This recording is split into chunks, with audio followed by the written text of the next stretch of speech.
From, in this case, this is the Mears voyages made in the years 1788 and 1789 from China to the northwest coast of America. One of the things you can see just from these pages how old they are, but one of the fabulous things about these old journals and explorers' records are these prints that they had. And this one is the entrance of the Straits of Juan de Fuca. What would it have been like to say, I mean, first of all, how would you have known what this was, that this was an entry into an inland sea? You can see how early guidebooks of Seattle were written to lure settlers west with promises of big trees, clean air, and water, especially in the 1890s when the city played a key role in the Klondike Gold Rush. This would have been a pamphlet that was distributed to tell people about going to the Klondike. And this one looks like it was actually published in Seattle because what they're talking about is if you're going to go to the Klondike, come here to Seattle as your point of departure because we can outfit you. And so it's giving you a list right here of what are all the supplies for one man for 1 year. And then what the best dressed Klondike person would wear. Yeah. Here we've got heavy underwear, wool socks, wool mitts, and suit oil clothing, which has been oilcloth. Snag-proof rubber boots. I wonder what those were. Wow. Another important part of the collection includes cookbooks and other materials that show how ordinary people lived. This was a guide that a new bride would have been given as a gift or maybe would have bought herself. And it really, again, gives us a picture into the past. What would you have needed to know as a woman in those days? And this one, let's see, what's the date on this? To embarking on your new life as a married woman. I think sometimes we think life in the past was not at all like our own life, that they were just completely different.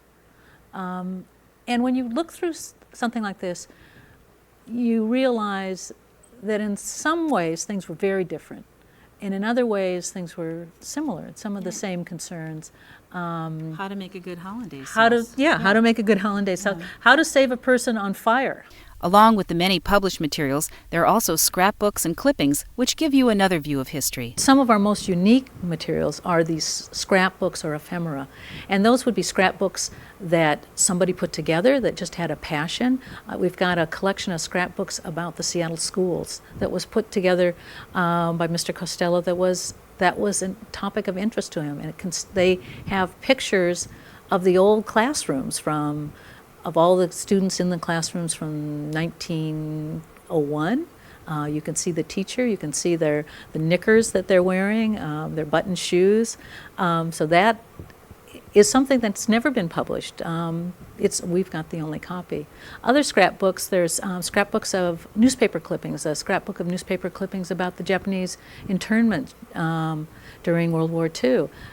In something like that, you can get a sense of what this meant at that time, what were the community feelings, what's represented in those newspaper articles. Other scrapbooks may be have materials like the invitation to the Nordstrom dinner, showing off spring fashions. What would you have in 1956 have eaten at a dinner at the Olympic Hotel? It's the individual items that make up what life was like at another time. Then there are maps, real estate maps, fire insurance maps, and even tourist maps that chronicle the growth of Seattle. When I open up an old map from another time period, 1950 road map for Seattle, I really have a sense of what it means to drive down that street. Where would the gas station be? The freeway wasn't there. How would I have gotten up to Green Lake? It's a picture back into another time period. And I can imagine myself, and I see that other people, it helps them to imagine themselves in another time, in another place. The Seattle collection is as varied and interesting as our city itself, and its most important aspect is the sense of history it passes to its users. For more information on the Seattle collection, attend one of 4 special tours with librarian Susie Reynolds this month.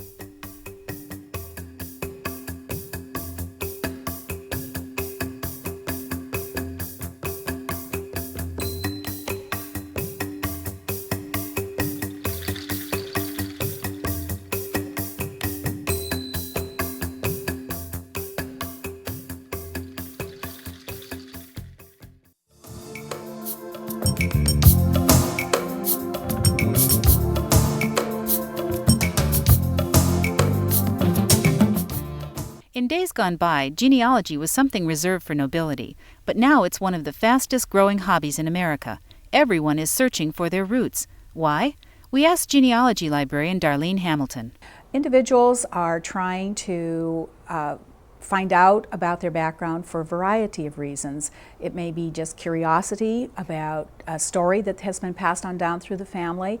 They may be wanting to use it for school purposes. There are a number of middle schools here on the West Coast that have cultural heritage fair projects, and one of the options that the children have is to select a family history project, or at least use that as a starting point, and then they may go on to talk about the culture that relates to their family background or the immigration experience, that kind of thing.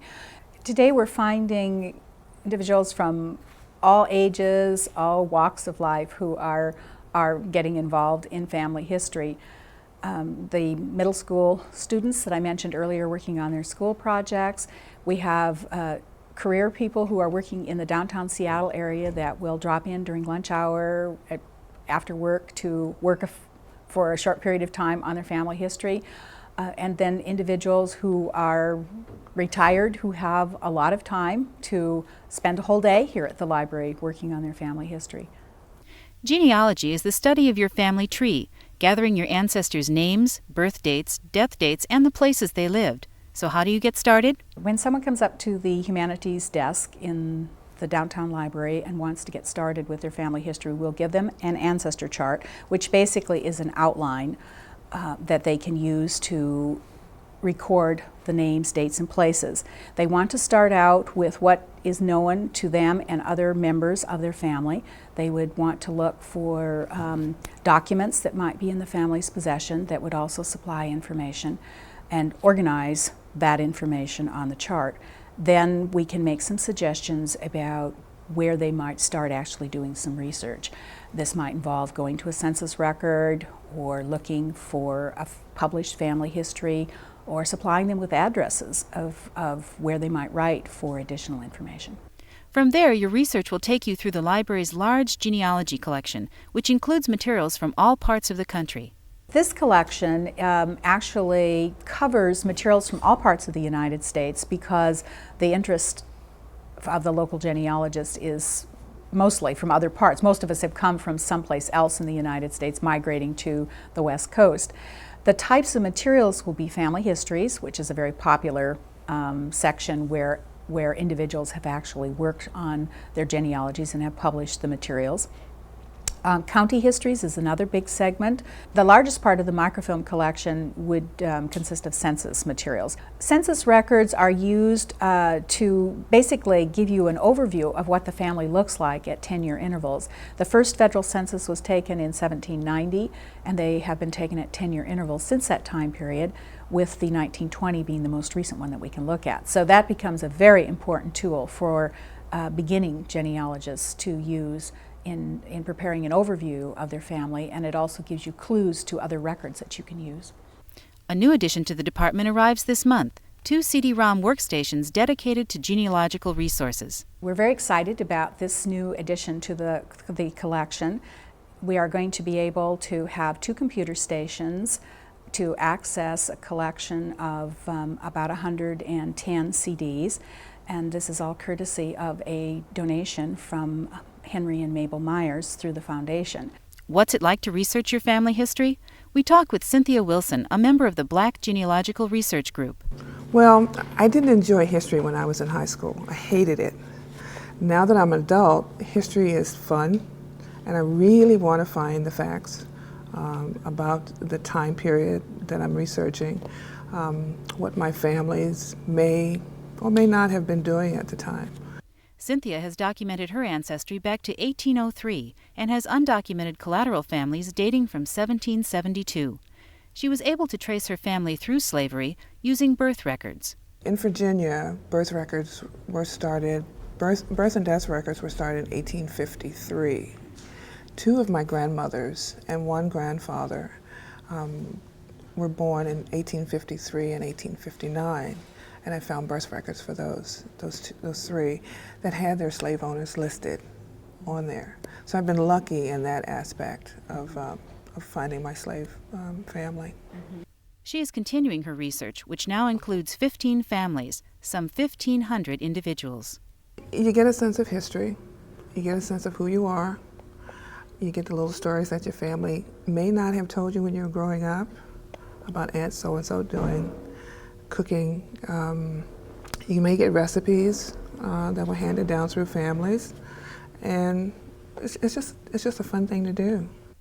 Success stories like Cynthia's result from lots of detective work. There certainly is detective work that is involved in family history research, because you are obtaining information and looking at that information and picking up your clues of what you want to do next, and then following through with that.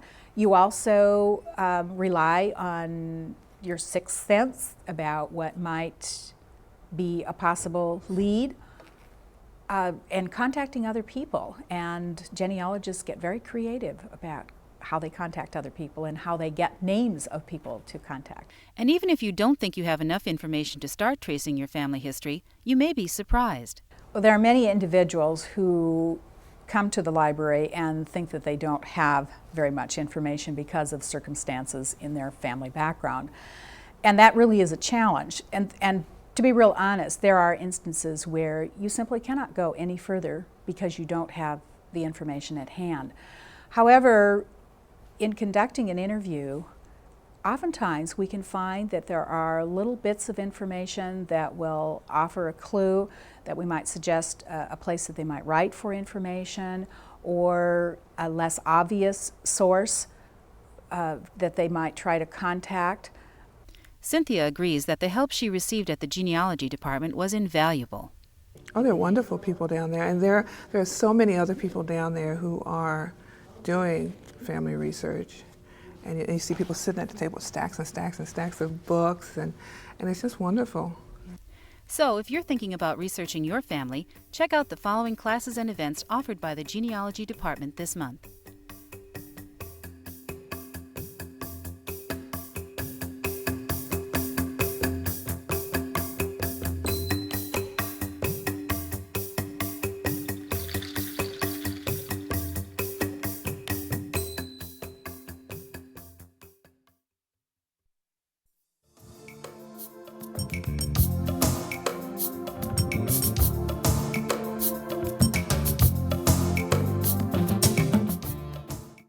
Sometimes children's books can get a little too much love, and that happens a lot at the Seattle Public Library.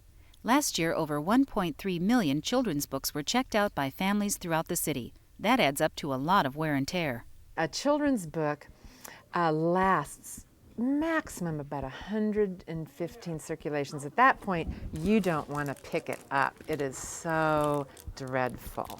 And whereas adults come into the library and check out 2 or 3 books, and that can keep them occupied for 3 weeks, children's children's books, particularly the picture books, the family goes through so many more of them, and so they just get so much more use than most of the other books in the library do. So they wear out at a faster rate. But this year, thanks to a generous grant from the Paul G. Allen Charitable Foundation, there are lots of shiny new children's books filling the shelves. This gift will enable us to buy 40,000 new picture books for children, as well as some homework materials and some books on tape. The $500,000 grant has allowed children's librarians across the city to go on a much-needed book-buying spree for their patrons. Having new materials is so wonderful because our books are read to death. They fall apart so fast because children love them, literally love them to death. I had a 120-page order sheet, and I just had fun going through, looking at all the wonderful titles, marking things, and saying, these kids are going to be crazy about these books. It was a wonderful feeling. At Northeast Library, Gail Richardson stocked up on children's classics. It was just one of the biggest charges of my career. And 10 of these, 6 of these, 8 of these, and I knew I needed them. And the children needed them. And she doesn't anticipate any problem finding space for all the new books. Oh, I don't have any anticipation of problems in storing these books. They will go out the door immediately, and like a juggler with balls in the air.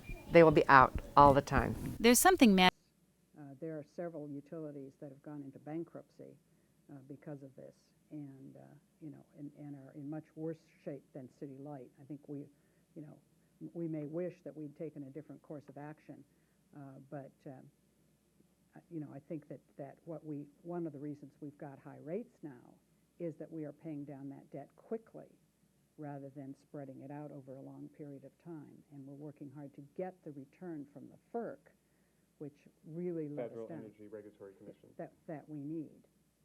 Tom Rasmussen, another question for you. You criticized Margaret Pager quite a bit for having applied to be the head of the Seattle Chamber of Commerce. Aren't you too hard on her for that? I mean, here's a great civic-minded position. No one's claiming that she was, you know, going to go across the country to some other city. Doesn't come open that often. It's a vacancy. Anyone who's, you know, roughly interested ought to at least look at. Why is that such a detriment against her? Well, I think it's an indication that Margaret Pageler really doesn't have her heart in the job and is looking for work elsewhere. And I believe that when a person is elected to a public office like the City Council, the public expects that person to stay in office for the full 4 years that they are elected. And if their attention is diverted elsewhere by seeking opportunities in the private sector, then how can a council member be as effective as they need to be? Being a city council member is really a 7-day-a-week job. You have to be at meetings in the evening and in the early mornings because that's when you have to be able to meet the public as well as on weekends. And if your attention is really looking at other opportunities, how can you do a good job as an elected public official? Margaret Pager, is your heart still in this job for another 4 years? Well, you know, Tom needs to catch a clue. That wasn't about a job. That was about jobs. I was concerned 2 years ago that this region was sliding into recession. And we had a mayor and city council who were too PC to take that seriously. There was an opportunity with the Chamber of Commerce for me to take a leadership role in setting a strategy for job creation in the region. I don't think Tom Rasmussen would even get in the final round of that runoff. But the region's business leaders know me. They know that I would, not always agreeing with them, but I would be able to provide the kind of strategic leadership that we need for job creation. And that's my goal in this next term on City Council. And I'm the one who actually has the skills and abilities and the connections to lead the city into creation of jobs. Can you commit to not applying for any other jobs in your next 4 years? I have no intention of applying for any other job in my next 4 years. It's serving the citizens of Seattle that, you know, wakes me up at 5 every morning, keeps me totally engaged all day long, and that I'm applying for this job again to do. My next question is about your ideology, which seems somewhat conservative to people who watch you, some people I should say. You have supported the civility laws championed by Mark Sidran. You supported logging in the Cedar River watershed.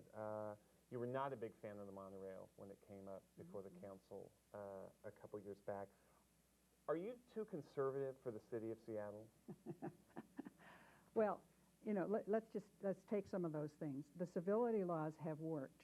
We have a restored downtown. I think we're going to see that same kind of restoration on the Ave. They've not hurt the poor. Folks who want to beg are begging. There's more beggars than ever, maybe you could say, you know, at the freeway entrance ramp. So it's not impacted the ability of folks who need to panhandle. So the civility laws have worked, and I'm proud of them. I'm proud that I had the guts to stand up and say we need these rules. What was your second one? You had a lot of environmentalist support early on in your tenure. Yeah. You supported logging the Cedar River watershed, and you no longer really have environmental support. So did the Sierra Club. The Sierra Club has been very clear that acquiring lands through timber revenues is a good thing to do environmentally. And I think we've got lots of projects in the region that are trying to do that. Why aren't they supporting you this time around? And we actually had a 9-0 vote on the Cedar River watershed that said no logging. But so, you originally, which you voted for, but you originally were for logging. Originally, it was the plan that the Sierra Club is using on a lot of its preservation, which says very, very limited logging, but we use the logging to pay for the preservation program, and the Sierra Club supported that. we decided, as Seattle residents said, no, we want to pay for this project through our rates. We're willing to raise our water rates to pay for it. Then we came in with a proposal that said no logging and we'll pay for it through rates. So I think that was a case where I listened to citizens, responded to them. It did cost more, but that was what our citizens wanted. What's your third issue? The monorail. The monorail. Yeah, I think the monorail is something that citizens voted for. I hope we can build it. I hope it will help us learn about or change our processes so that they will be more streamlined. But it's fair you were a skeptic before the voters approved it finally. Oh, I'm still a skeptic. I mean, I think that fiscally, it's a very shaky kind of a project. But you know, I think my job, representing the citizens who voted for it, is to try to make it work. Let me ask you, Tom Rasmussen, is Margaret Pageler too conservative for the city of Seattle? Well, Is Judy Nicastro's voting record too erratic? Well, it does seem to flip-flop around just a bit. So for someone who seems to be a renter's advocate to vote against affordable housing, to be the one vote on the council, 8-1 against affordable housing, does seem rather troubling. The levy vote. Yes. What about the downtown developer? Would you have sided with the developer on that particular vote? Well, I think it's rather curious that Judy pretends to be an advocate for labor, and then she takes a vote against labor in that case. Let me ask you, you have said several times during this campaign that the council needs more maturity and that you're the one to provide it. Is Judy Nicastro too immature for this job? No, I wouldn't hold her immaturity against her if she doesn't hold my maturity against me. Well, what do you mean when you say it needs maturity? And what Well, are you I saying think about we Judy do need to Nicastro? have a perspective. We need to know where the city has been, and we need to know where the city is going. We don't need to go fool around with foolishness when we are in bad times. We've got to work on good jobs. We've got to work on transportation and public safety. We don't need to work on things like junkets and Snake River Dam resolutions. I mean, that's just my feeling that we need to keep on track on the City Council. And in your mind, that's an example of immaturity. Indeed. Judy Nicastro, are you immature? And vice versa, is Jean Godden rather too mature? Well, first of all, I have sponsored over 100 pieces of legislation and resolutions. And the fact that a council member Wills and Conlon, did a resolution regarding the removal of the Snake River dams. Well, we actually have a legal duty when that comes before us at full council to vote. And I didn't consider that foolish at all. There is a large constituency. You weren't involved in sponsoring it. No, I did not sponsor that, but perhaps I would have. We represent a large city, over 500,000 people, and there were many, many people who came to us asking for that resolution. And our job is to respond to those constituents. However, that resolution took, I voted on it. That was about, that was a few minutes of my time. I've been working very hard on incredibly complex, substantive legislation that unfortunately doesn't get the quick soundbite. Maturity and immaturity have become a little bit code in this particular election. You've talked about sort of youth and energy. Are you saying that Jean Godden is too old for this, that it takes someone that's youthful, that can go to meetings, stay up late, get up early, all the rest? No, not at all. No, I believe that Ms. Godden has more energy probably than I do. She's actually doing aerobics in the morning as opposed to me. So, no, it's not that at all. Let me move to the strip club question. You were chair and have been chair of the city's land use committee, which is the committee that oversees rezone issues. It's the committee that saw the Rick's strip club issue. Clearly a number of mistakes were made. What does it say about your ability to shepherd legislation through a committee that so many mistakes were made, and how can people trust that in your next 4 years you won't make those kind of mistakes with more legislation in the future? Well, let me first explain that this was not normal legislation in that it's not done through our normal ordinance process. I have shepherded through lots of pieces of legislation where we haven't had these type of troubles. And also, this is considered a quasi-judicial matter. But you were the lead on it. Yes. And quasi-judicial matters come to us. We actually have no choice. They are sent to us from the hearing examiner. It's not that a council member sponsors it. You have to. We have a duty to hear it legally. And this one was, I think, a really incredible learning lesson, and I take full responsibility of learning an awful lot about quasi-judicial. Every error that could have possibly occurred did, plus some. Our biggest failure has been some procedural flaws that we have in the system that I'm working on changing and working with my colleagues on changing. How do people know that in the future, when more legislation comes up, be it quasi-judicial or just normal legislation, that there won't be some of these, what people have argued are rookie mistakes from Judy Nicastro? Well, I can promise you and the voters that I will make future mistakes. I'm human, and considering I've had one major procedural mistake since I've been in office, I'm comfortable with that. I take responsibility for it, and we as a council are actually spending much more time on quasi-judicial with our law department and figuring out how we make sure that this doesn't happen again. Jean Godden, does Judy Nicastro's handling of the Ricks rezone issue call into question her ability to lead on issues? Well, it certainly offends me, the entire process, the taking of the $24,000 in campaign contributions, which were given back, but they were taken. What was so wrong with taking contributions? Anyone's allowed to contribute to a city council campaign. I imagine if someone went through every single contribution that's been given to you, you wouldn't be happy with what everyone stands for. Well, probably not. I mean, but nevertheless, these were some contributions from some strip clubs in other parts of the country. I mean, it was rather obvious that it was targeted. In fact, we even received press releases at the newspaper from Council Member Nicastro bragging about what a wonderful time she'd had that week with raising money. Judy Nicastro, how do people know when you take money that it's not influencing your vote? Oh, goodness. From the two first examples you brought up, the housing levy, the housing community put tens of thousands of dollars into my first campaign, and here I took a vote that they were very disappointed in against the housing levy, because again, I believe that that was in the best interest of the entire city. And the same with the Dick Hadreen situation, the developer. The labor unions have put a lot of money into my prior campaign, and I took a vote that was not in their favor, because again, my job is to look out for the best interest of the entire city. I have a proven track record of doing that. Money does not influence my votes, and I have a track record to prove that. Happened to be $25,000 or $30,000 that went to your campaign that you voted in their favor, but you're saying that didn't influence it. Yeah, not at all. Money does not influence my votes.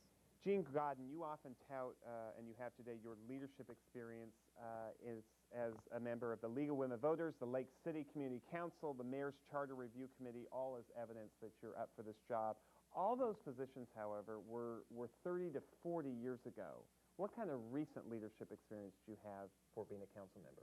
Well, actually, when you work for a newspaper, you're not allowed to write about anything that you are involved in. So therefore, I couldn't participate in any of these activities for the last few years.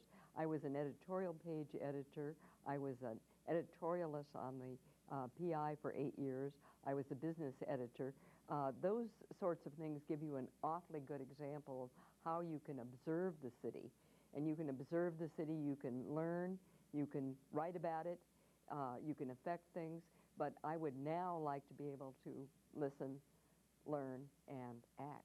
But those more recent experiences are different than coalition building, you acknowledge. That is true. On the other hand, what I've been doing is I've been communicating all this time, and I think that communication is a very important skill to have on the council. Being able to communicate with people about what the city is doing and being able to listen to people communicate to you about their concerns. Judy Nicastro, comments about Jean Godden's? Very important pieces for the city. Judy Nicastro, you get a chance at this. 2 pieces of legislation. You get them for free. You got 5 votes without trying. What would they be? That is the most creative question we've heard, by the way. Well, I'm happy to have asked it. You know, it would be to have more fields for sports put throughout the city through the Parks Department, of having them do a survey and then us starting to put more fields throughout the city for recreational purposes. The second one would probably be right now some legislation that I'm working out to regarding third-party billing. I'm not sure I've got all the votes on that. Third-party water billing. Yes. And finally, just about 30 seconds left, I want to ask you both your position on a district council measure to carve Seattle up into 9 districts and no longer elect council members at large. Good idea? This initiative I do not support because we don't need 9 districts.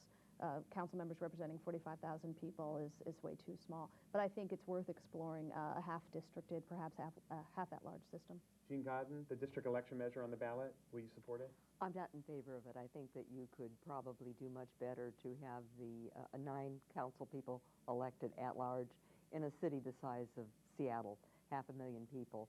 You can still afford to have people looking at the city with an entire vision for the city rather than just looking at only just one little segment. I would think you could go to perhaps a hybrid system at some point in which you'd have 6 districts and then have 3 people at large. So you'd still have people having a vision of the city as a whole. Thank you so much for both being here. Thank you. Julian DeCastro and Jean Godden. Before we close today, we want to let you know that we would like your feedback. If you have a question or comment about something you've heard today, please email us. Just go to seattlechannel.org and click Talk Back. And we also hope you will continue to watch this month as we bring you more debates with finalists for the other city council positions. And that's it for today. On behalf of our talented studio crew here at the program, I'm C.R. Douglas. Thanks for joining us. We'll see you next time.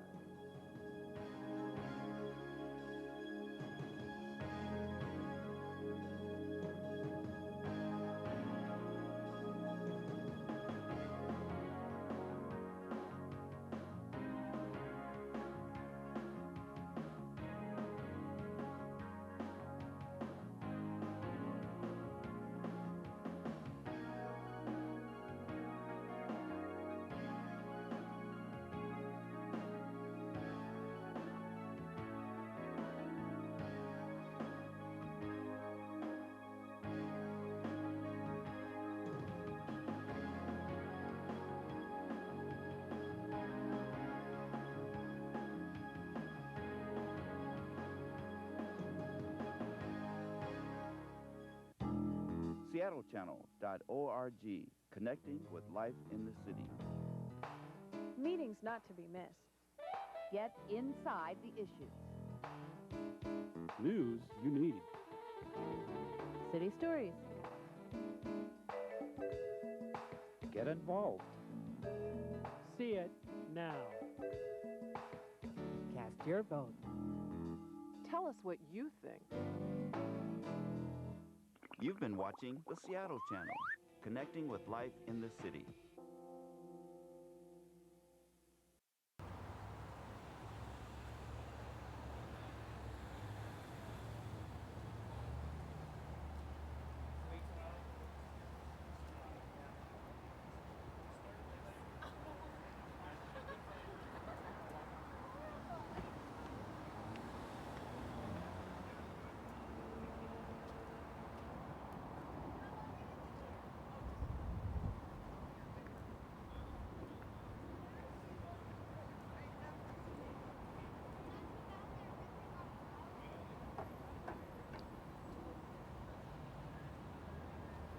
This is Carmen.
you.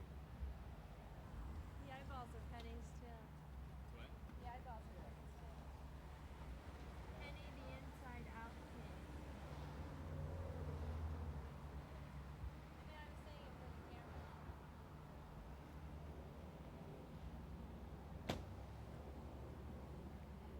Even the eyebrows are kind of penny. Uh-huh. The eyebrows are kind of penny. I know. I said uh-huh.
Taking a shot of the pig. Why? Public art.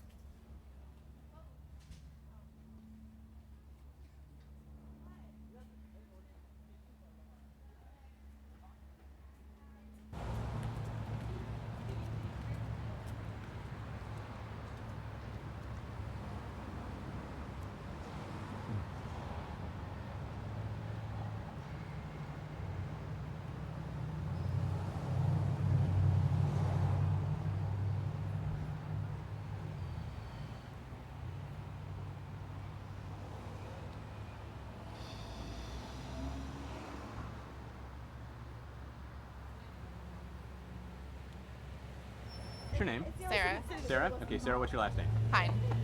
How do you spell that? H-E-I-N. H-E-I-N? Okay. Sarah, what do you think of these pigs? I think they're pretty neat. I mean, I've seen them all around the city. I'm just visiting for the weekend, and Emily, my friend, told me a little bit about them. I think it's a pretty cool idea. Okay. Do you have any particular favorites for, as far as pigs go, do you have any particular favorites? No. I haven't seen one that I like better than any of the other ones. You like them all? Okay, fantastic. Thanks so much. My name's Jonathan, and Let me get you right up against the pig here, if you don't mind. Okay, Jonathan? yeah, I see these pigs like all over the place, and near downtown, and some other places, and they're really cool.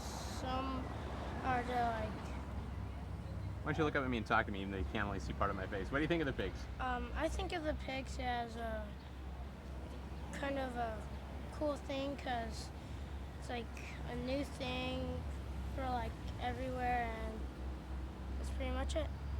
Jonathan, what's your last name? Magar, How do you spell that? M-A-G-A-T. M-A-G-A-T. Perfect. Thank you so much, Jonathan.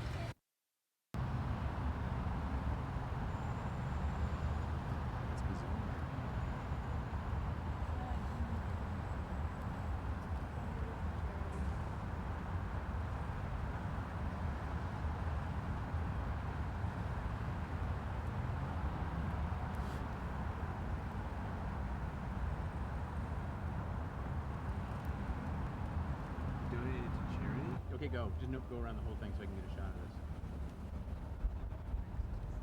Just keep going.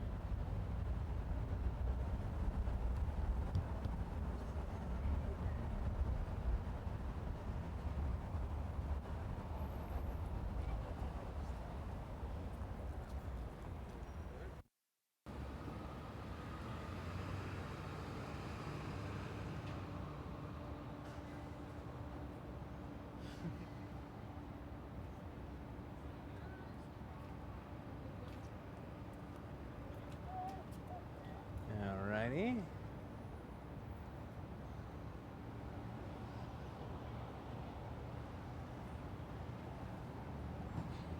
This is pork bench.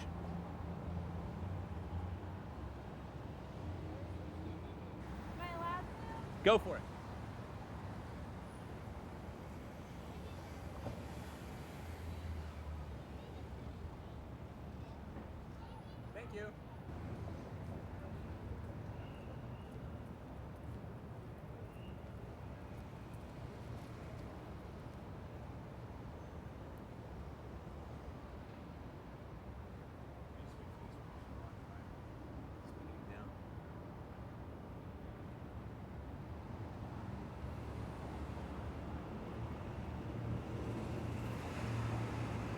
cool.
Yeah.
Pegaso. Okay.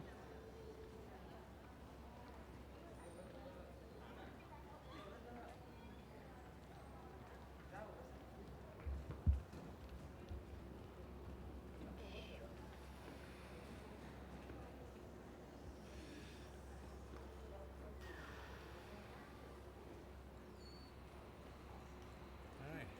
Cool.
Hmm?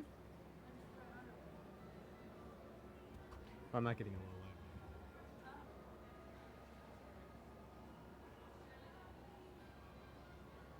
Okay, I don't want to see it there. So we can spray a bunch of them. I'm gonna do a quick swirl past on this one just in case you want it. Oh, damn it. There we go.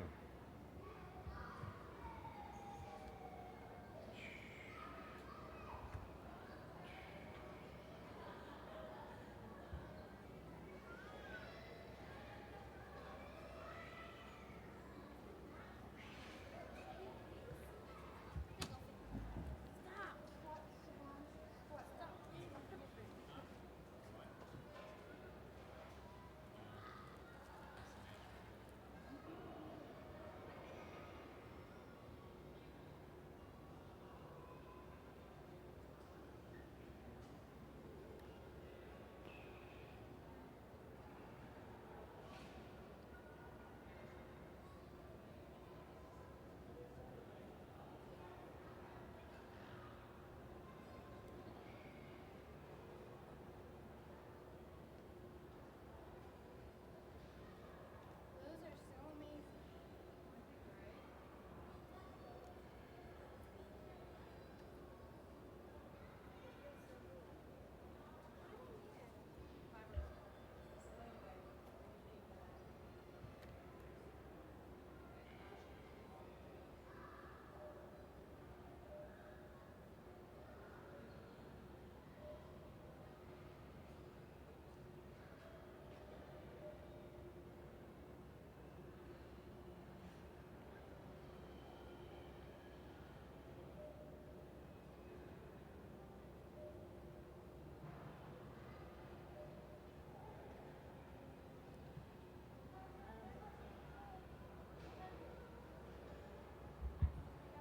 Pigs on it. Oh, this picture here? This one over here.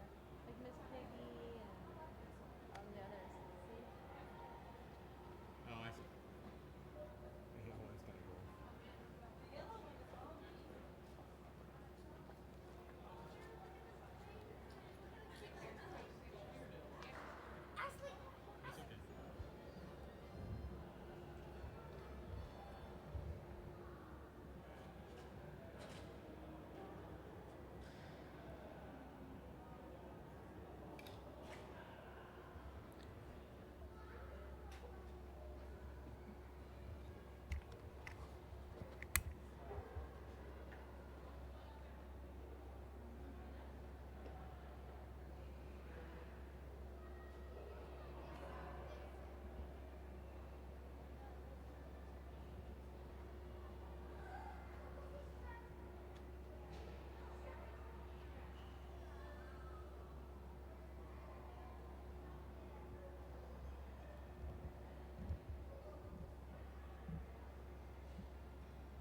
Mm-hmm.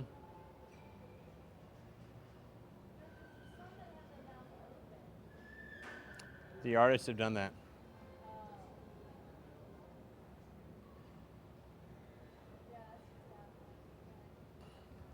All right, let's get out of here.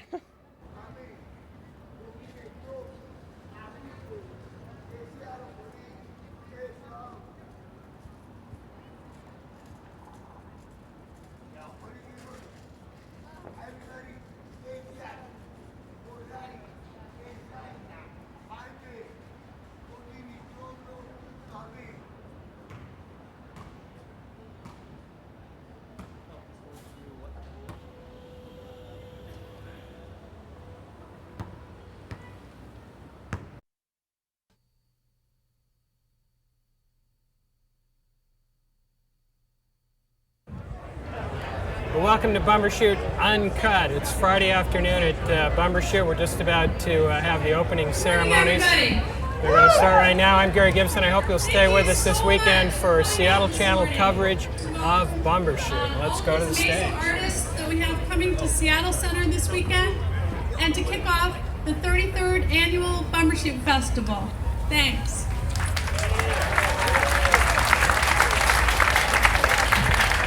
I truly cannot remember a year where we had this amazing lineup.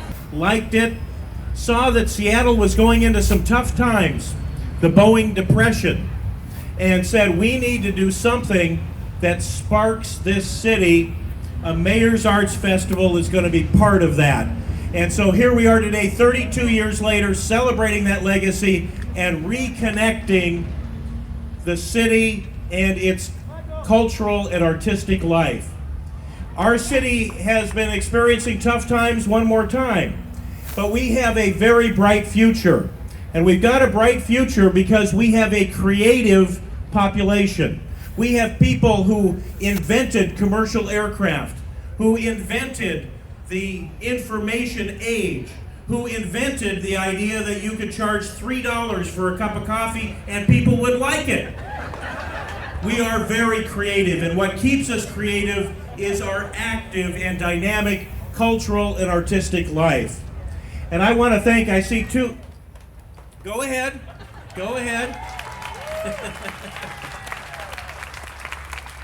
I see a couple of folks here today whose names haven't been in the headlines lately, but who've been working very hard as members of our Seattle City Council to make sure we have an active and dynamic cultural life. Councilmember Nick Licata.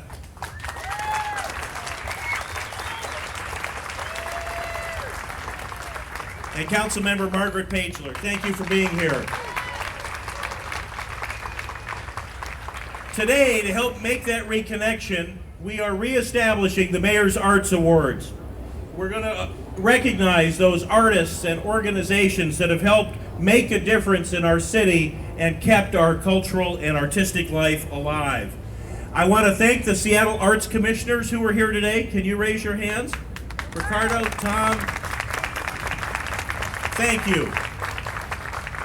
They do great work, and they did the work this year on these awards that we're about to give. In the future, we're going to expand it. We're going to honor the Seattle process and have more to do about it, but we wanted to get it started this year. The award is going to be a special edition of this year's Bumbershoot poster. I know we all have our favorite Bumbershoot posters. Mine was 1981, which was a Faye Jones piece that the original of which hangs outside the mayor's office today. We're honoring individuals and organizations that have made a difference, and it's my pleasure to ask Ricardo Frazier, the chair of the Seattle Arts Commission, and Michael Kaloran, who is the director of the Mayor's Office of Arts and Cultural Affairs, to join me up here so that we can get this show on the road. Thank you. Thank you, Mr. Mayor. On behalf of all the members of the Seattle Arts Commission, we would like to announce the recipients of the first annual Mayor's Arts Award. The Allen Foundation for the Arts for Outstanding Philanthropy. Each year, the Allen Foundation for the Arts makes approximately 130 grants to arts organizations in the Pacific Northwest. Grants range in size from under $5,000 to over $1 million. The average grant size being $45,000. Since its inception, the Allen Foundation for the Arts has invested over $30 million in Seattle's cultural institutions.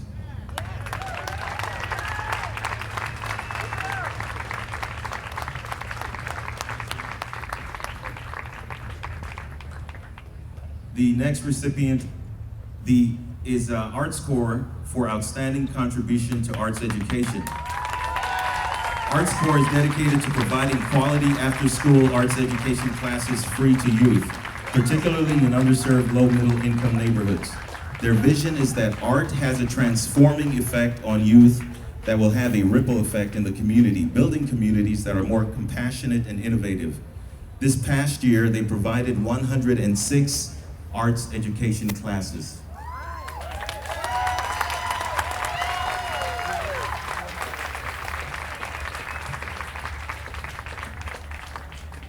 The next recipient is an individual, Vincent Cole, for outstanding individual achievement and commitment to the arts. American tenor Vincent Cole is internationally recognized as one of the leading artists of his generation. He has been closely associated with the Seattle Opera and is on the faculty of the University of Washington School of Music. His career has taken him to all of the major opera houses across the globe, including the Metropolitan Opera, San Francisco Opera, Opera Nationale de Paris, and Paris Opera Bastille, the Teatro alla Scala, and the Berlin, Vienna, Bavarian, and Hamburg State Operas. He's been all over the world, and he resides right here.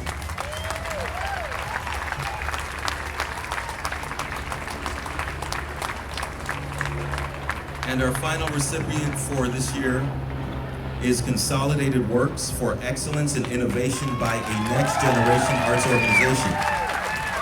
Now, Consolidated Works is an urban contemporary arts center actively developing and presenting work by artists engaged in the exploration of theater, visual art, film, music, and other arts disciplines.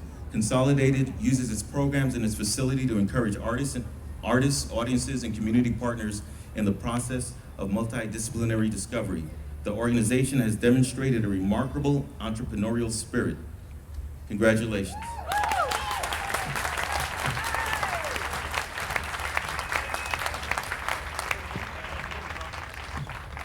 And once again, I'm sorry, Mayor Nichols, once again, we'd like to thank Barbara L. Thomas. Barbara, are you there? Please raise your hand. She's designed this wonderful poster for this year's partnership ceremony. Thank you. Ricardo, thank you. Michael, thank you.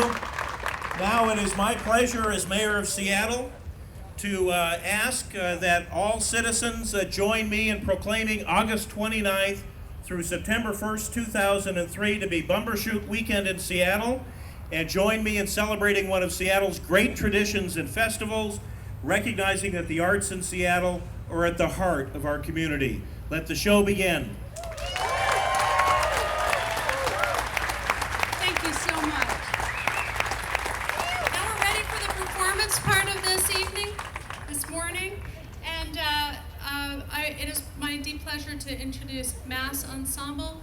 This group spent 2 days stringing 6,000 feet of brass wire from the 200 level of the Space Needle to create this giant harp, and they are ready to put on a performance that will knock your socks off. And so we have asked if the mayor would honor us with the first playing of the amazing Space Harp. Does it matter that I can't play chopsticks?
Bill Close from Mass Ensemble from the performance that you just saw. That was truly amazing. How long have you guys been doing this? I've been building large-scale instruments for about 12 years, and the group Mass that I work with, it's been working since the mid-90s.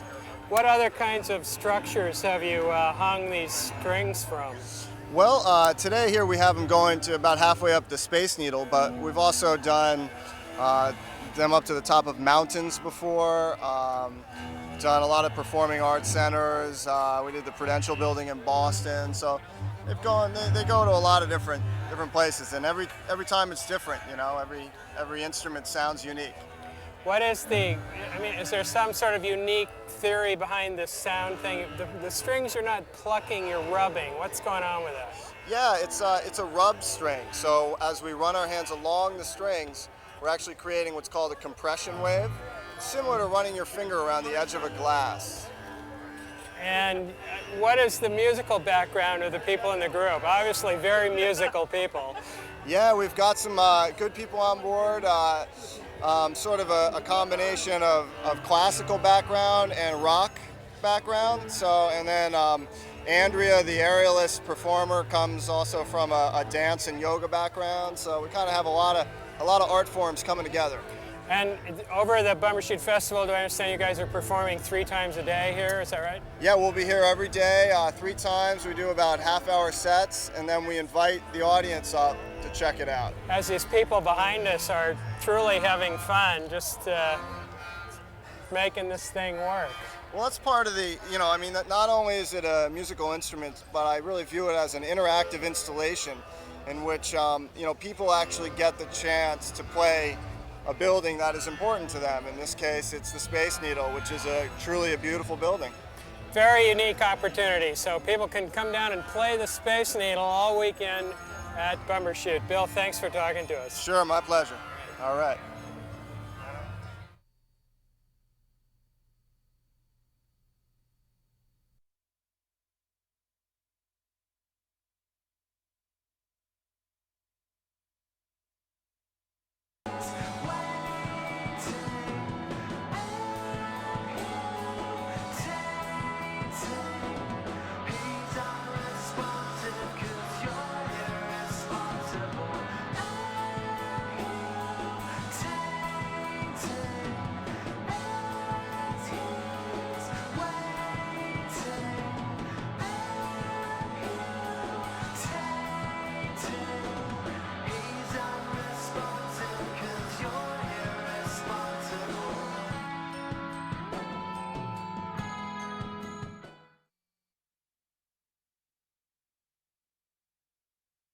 Hip-hop dance, or the street dance styles that fall under the umbrella of what we call hip-hop, is bringing the legends together to be able to convene and talk about defining it for themselves. As you know, yeah, get it? Round of applause for that. As you know, the b-boy, the funk styler, the hip-hopper, the house head, none of them cats get any respect in the media, on the videos.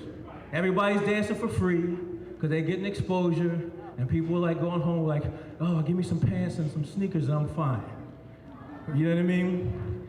A lot of these guys up here worked hard for a lot of you and the people who are out there making money now to make a living. And a lot of times, they don't get recognized. And so this is also a part of recognizing the guys who created it, innovated, or pioneered the movement itself.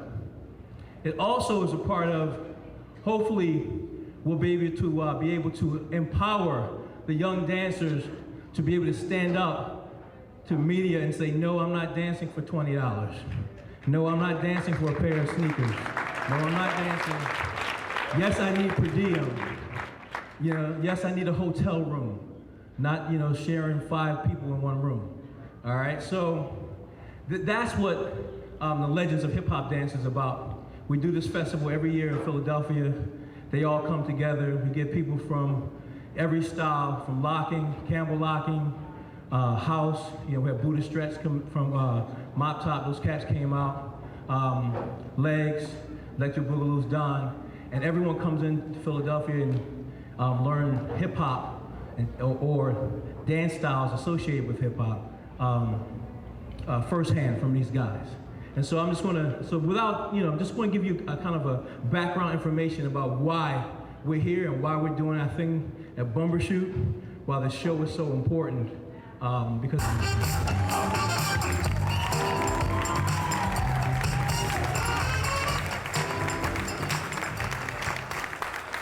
and see, that's a pro. He jammed out there some funk music. I mean, he was getting down. That was for the Boogaloos, but he threw it down.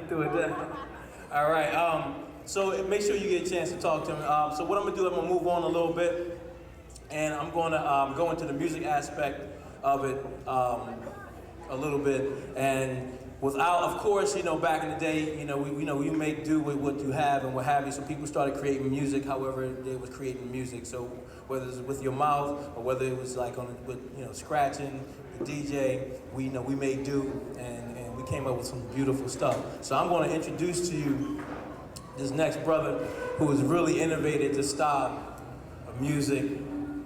He's known as the Human Orchestra. Y'all give it up for Mr. Kenny Muhammad. Yeah.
I like your ass on fire.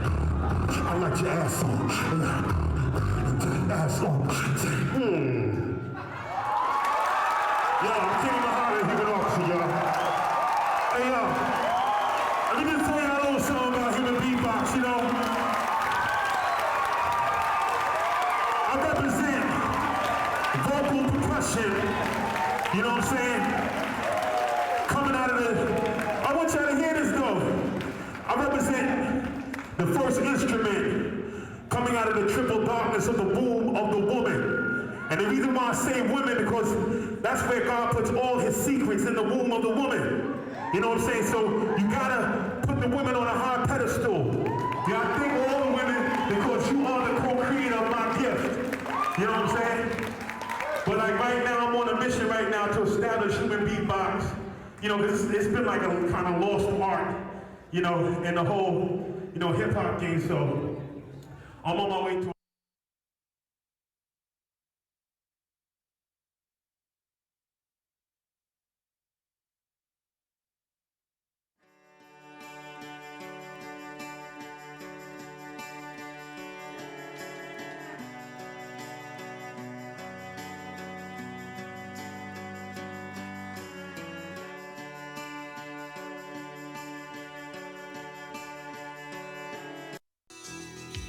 Once the water leaves reservoirs in local neighborhoods, it is disinfected with chlorine again and proceeds through pipes under the streets to homes and businesses.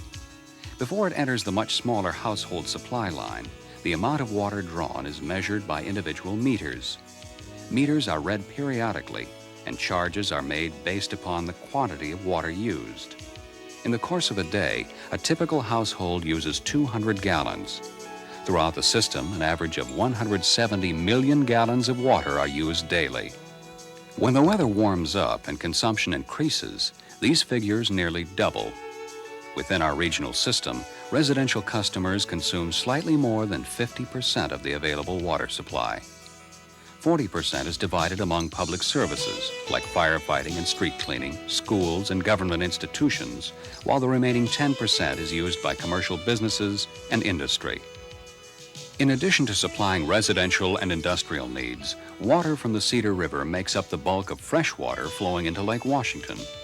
This helps to flush the lake, maintaining water quality, and supports sufficient lake levels for navigation and recreation. In the process, saltwater intrusion is prevented, where Puget Sound meets the Ship Canal at the Ballard Locks. Aside from their featured roles in our water supply, the Tolt and Cedar Rivers are also habitats for sport and commercial fisheries. In fact, the Cedar hosts the largest sockeye salmon run in the continental United States. Water from the Tolt and Cedar Rivers are part of a closed-loop system, and to some extent, supplies can be interchanged. Demands on the water system vary with weather conditions. Hot summer days in the midst of extended dry periods can present difficult supply challenges. The capacity of our mountain reservoirs is limited, and therefore, any prolonged interruption in their resupply can have an impact for months to come. For example, an early snowmelt or lack of rainfall can cause water reserves to seriously dwindle as warm weather demand picks up. For such unplanned events, the Seattle Water Department follows a water shortage response plan. Current studies indicate that this area could outgrow its existing water system in the not-too-distant future. Before this occurs, however, either new supply sources will be needed or the growth in demand must be curbed through successful conservation efforts.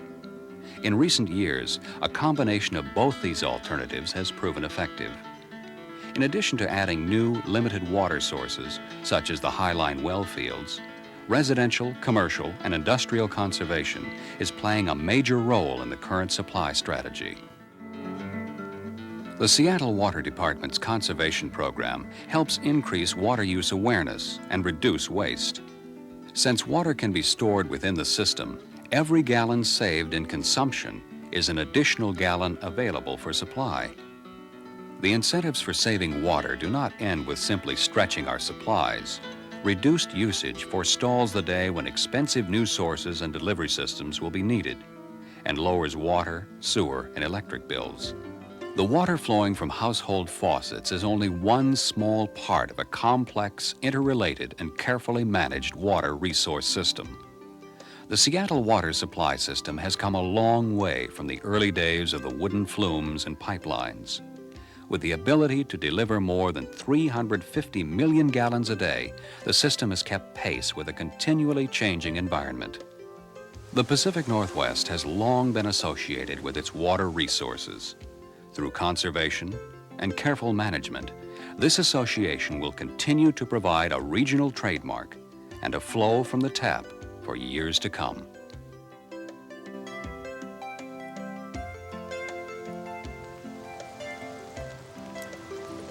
You know, we got pretty good water around here.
$350 pages. That was a good book, wasn't it? Yeah. Yeah, I heard about that one. I heard that was, who wrote, do you remember who wrote that? No, I don't. I can't think of who wrote it either, but I know I read about that it was a really interesting book. Are there any particular characters then in history that really, you say you like biographies, are there any particular characters that you really are interested in, like Joan of Arc? Yeah.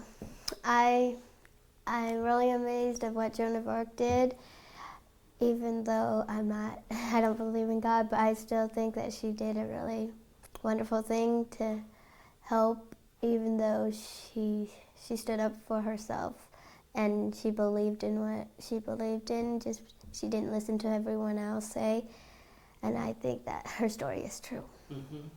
Are there any others that you... I like Sadako from the Hiroshima bombing. Oh. And the other person I liked was the Women of War. Mm-hmm. I think those women are really fascinating. Now, were those biographies about a particular war or just throughout? World War II, because we were learning about World War II, and my partner and I did on them, and we made up a character from all the real ones, and I thought it was really cool how they, even though they didn't get paid as much, they still helped and gave their part into the war. Mm-hmm, mm-hmm. Are there any parts of history that you don't like reading about? Are there any, I don't like reading about ancient history. Ancient? Yeah. Like Egypt and... Yeah. Yeah. But once you hit the medieval times, it Yeah. starts to pique your interest a little bit. Yeah. Are there other areas that you'd like to... So you like to read a lot of history. Do you like do you like novels? Yeah, I've read novels, different kind of novels.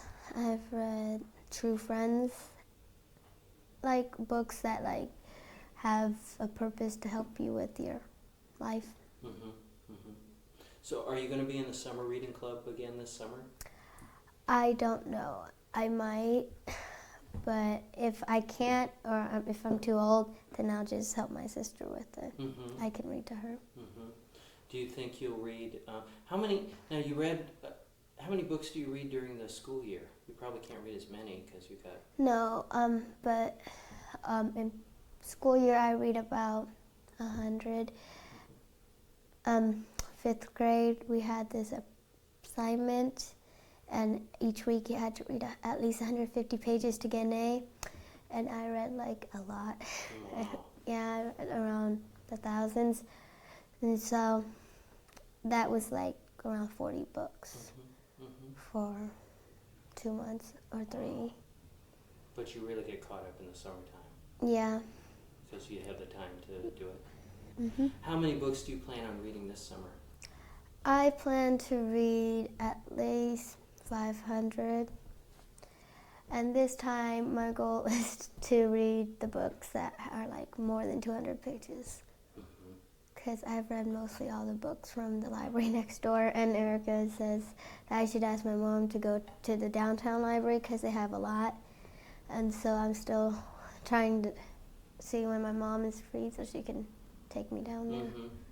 Now you can order books through the computer here, but then I guess you can't. Yeah, tell if I like them or tell not. if you like them or not, yeah. So do you have any particular books on your list for this summer already? No, except for my teacher told me about Angela's Ashes. Oh, Sharon just read that. I wish she was here. She just read that. She said it was a pretty powerful book. Yeah. I think it's a good story, but I don't like to read books with other people in a group because I just don't like concentrate as well. I like reading by myself. Any others besides Angela's Ashes? I've heard people say To Kill a Mockingbird is a good book, and I haven't read that one, so I might read that one too. Yeah, that's a great book. That's a great book. That's by a woman named Harper Lee, and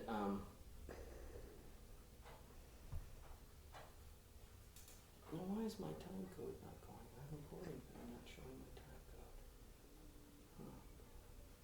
I don't understand. Just a second, I'll look at something. Yeah? That's okay.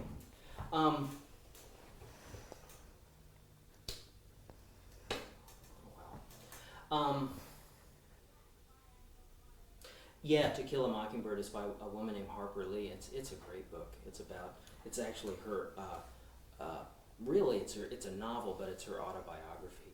It's about growing up in the South and the racism that she saw and stuff like that. Any other books that you are interested in? And I plan to finish, I forgot what, Too Young to Die, or it's by Ernest Gaines. I forgot the title, but it's about this African American fellow that is going to be sent to death because he is accused of murder of a white owner of a store, and he did not do it. But in the South of the segregation laws, he is going to death for a crime he did not commit. I'm trying to finish that one. Yeah. Wow. Well, that is really great. I'm trying to think of some other books I could recommend to you, but if I do, I'll call Erica. Now, does she make a lot of suggestions to you? Yeah.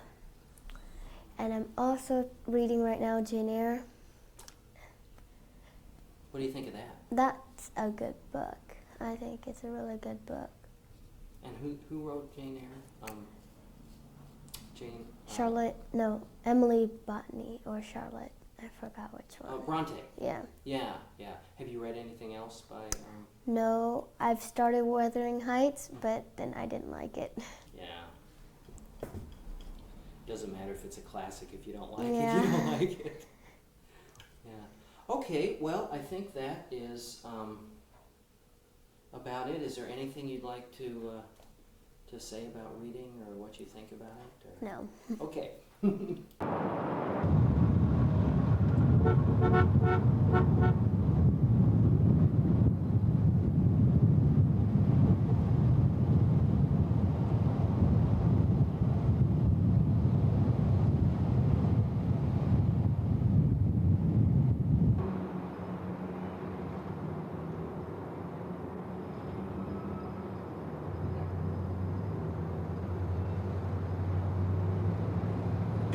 Where's our beer?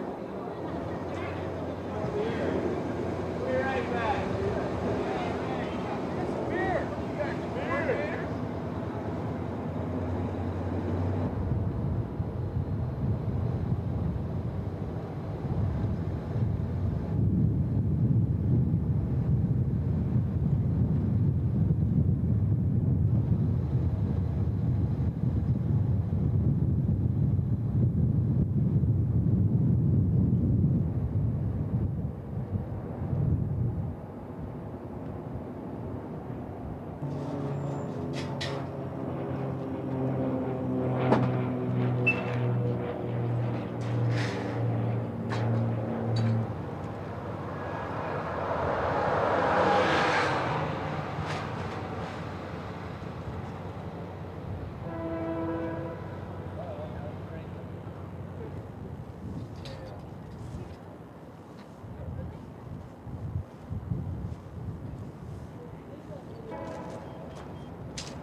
Two little pieces there, and then just walk out of the frame. Okay, go ahead. There you go. Hold it right there. Okay, go ahead. Reach down and then pick it up. Perfect. Okay. Now that's okay.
Jackson? No. Okay. Well. Fun challenge.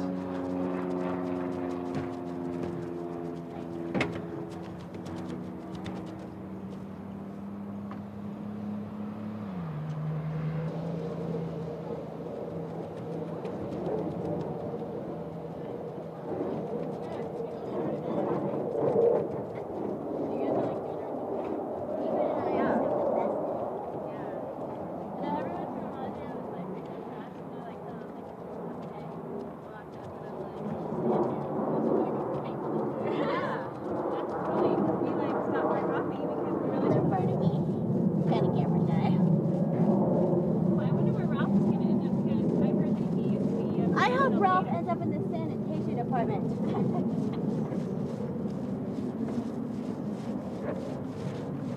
Okay. You are just the ham bottle of the day. Maybe later on. I knew Ingrid when she was just painting walls for free. To help little kids. Hi Rod, I'm Kristen. Where are you from? What do you mean? Where are you living around here? I do live around here, yeah. Where do you live? Westgate. You do? That important? Yeah, it's totally true. Details what? I'm actually from Texas originally. Does it matter if we drip on the pavement? I'd get over it pretty quick. Yeah. Football aerospace. You're really big this hand model, okay? No. We could share though. Well, actually, maybe Anne, if she isn't such a tyrant, will share her live with you. What's this? I don't know though.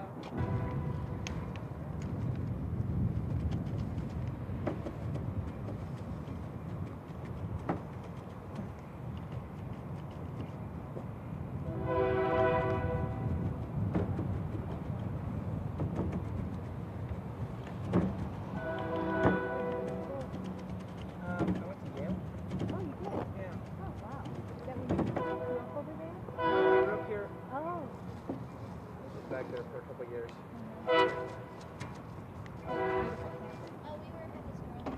But you're from there. And what brought you back here? They're just all mountains. They're on little concrete pods. Yeah, they're all mountains. Yeah, it's gonna be cold, sure. Yeah, I mean, Yeah, and I saw some guys in a Hummer the other day giving away like food to everybody. well, you know, I gotta say, like, the place of advertising and start giving away products is just really disappointing, honestly. You know, hiring a couple of kids. Really? When we moved into our old house, there was like a porch on the back of You the guys as far as I know, they got lucky. oh wow, they got flat At the end of the day. we were Kristen and Ingrid are on a roll. Yeah. Well, you're right, Phil. Yeah? She makes dreams. Alright, so I promise that I give you the word. That you have to see it. Just gives you the run.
I'll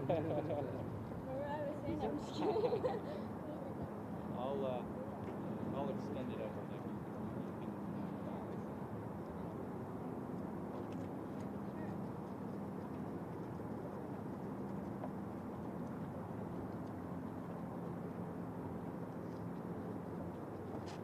Nice wavy pattern on the top.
I'm Morgan Barry with Public Health Seattle and King County, and this is Spotlight on Environmental Health. Today we're going to talk about West Nile virus, which you may have heard has already reached Washington State.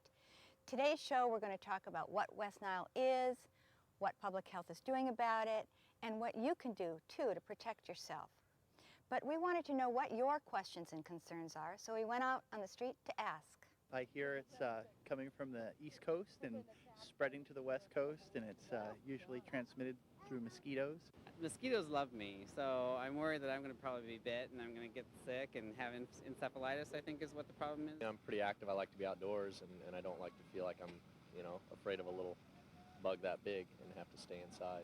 I've heard it's transmitted by mosquitoes, getting mosquito bites, and that it tends to be flu-like symptoms that don't go away. I know it's coming down here, and of course I'm a little concerned about it. I'm concerned about getting it. I wouldn't want to get it. Should I be concerned? I don't know. Trying to figure out what's the risk for having pets and what's the whole connection between the mosquito and the family. I don't know how it spreads, and so if you were asking me today how I would prevent getting it, I wouldn't know. I was in Long Island when the outbreak first started. It panicked everybody there, including my daughter and her daughter. And that's the major concern now. I wonder if they're going to be able to make any connection with the other diseases that have emerged from Africa, such as Ebola and things like that. I am really interested in how a virus spreads because of this. When you see it come in the east and then move slowly pond by pond to the west.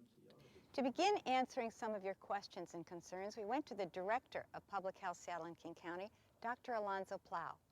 Well, there's been a lot of concern about West Nile virus in our community.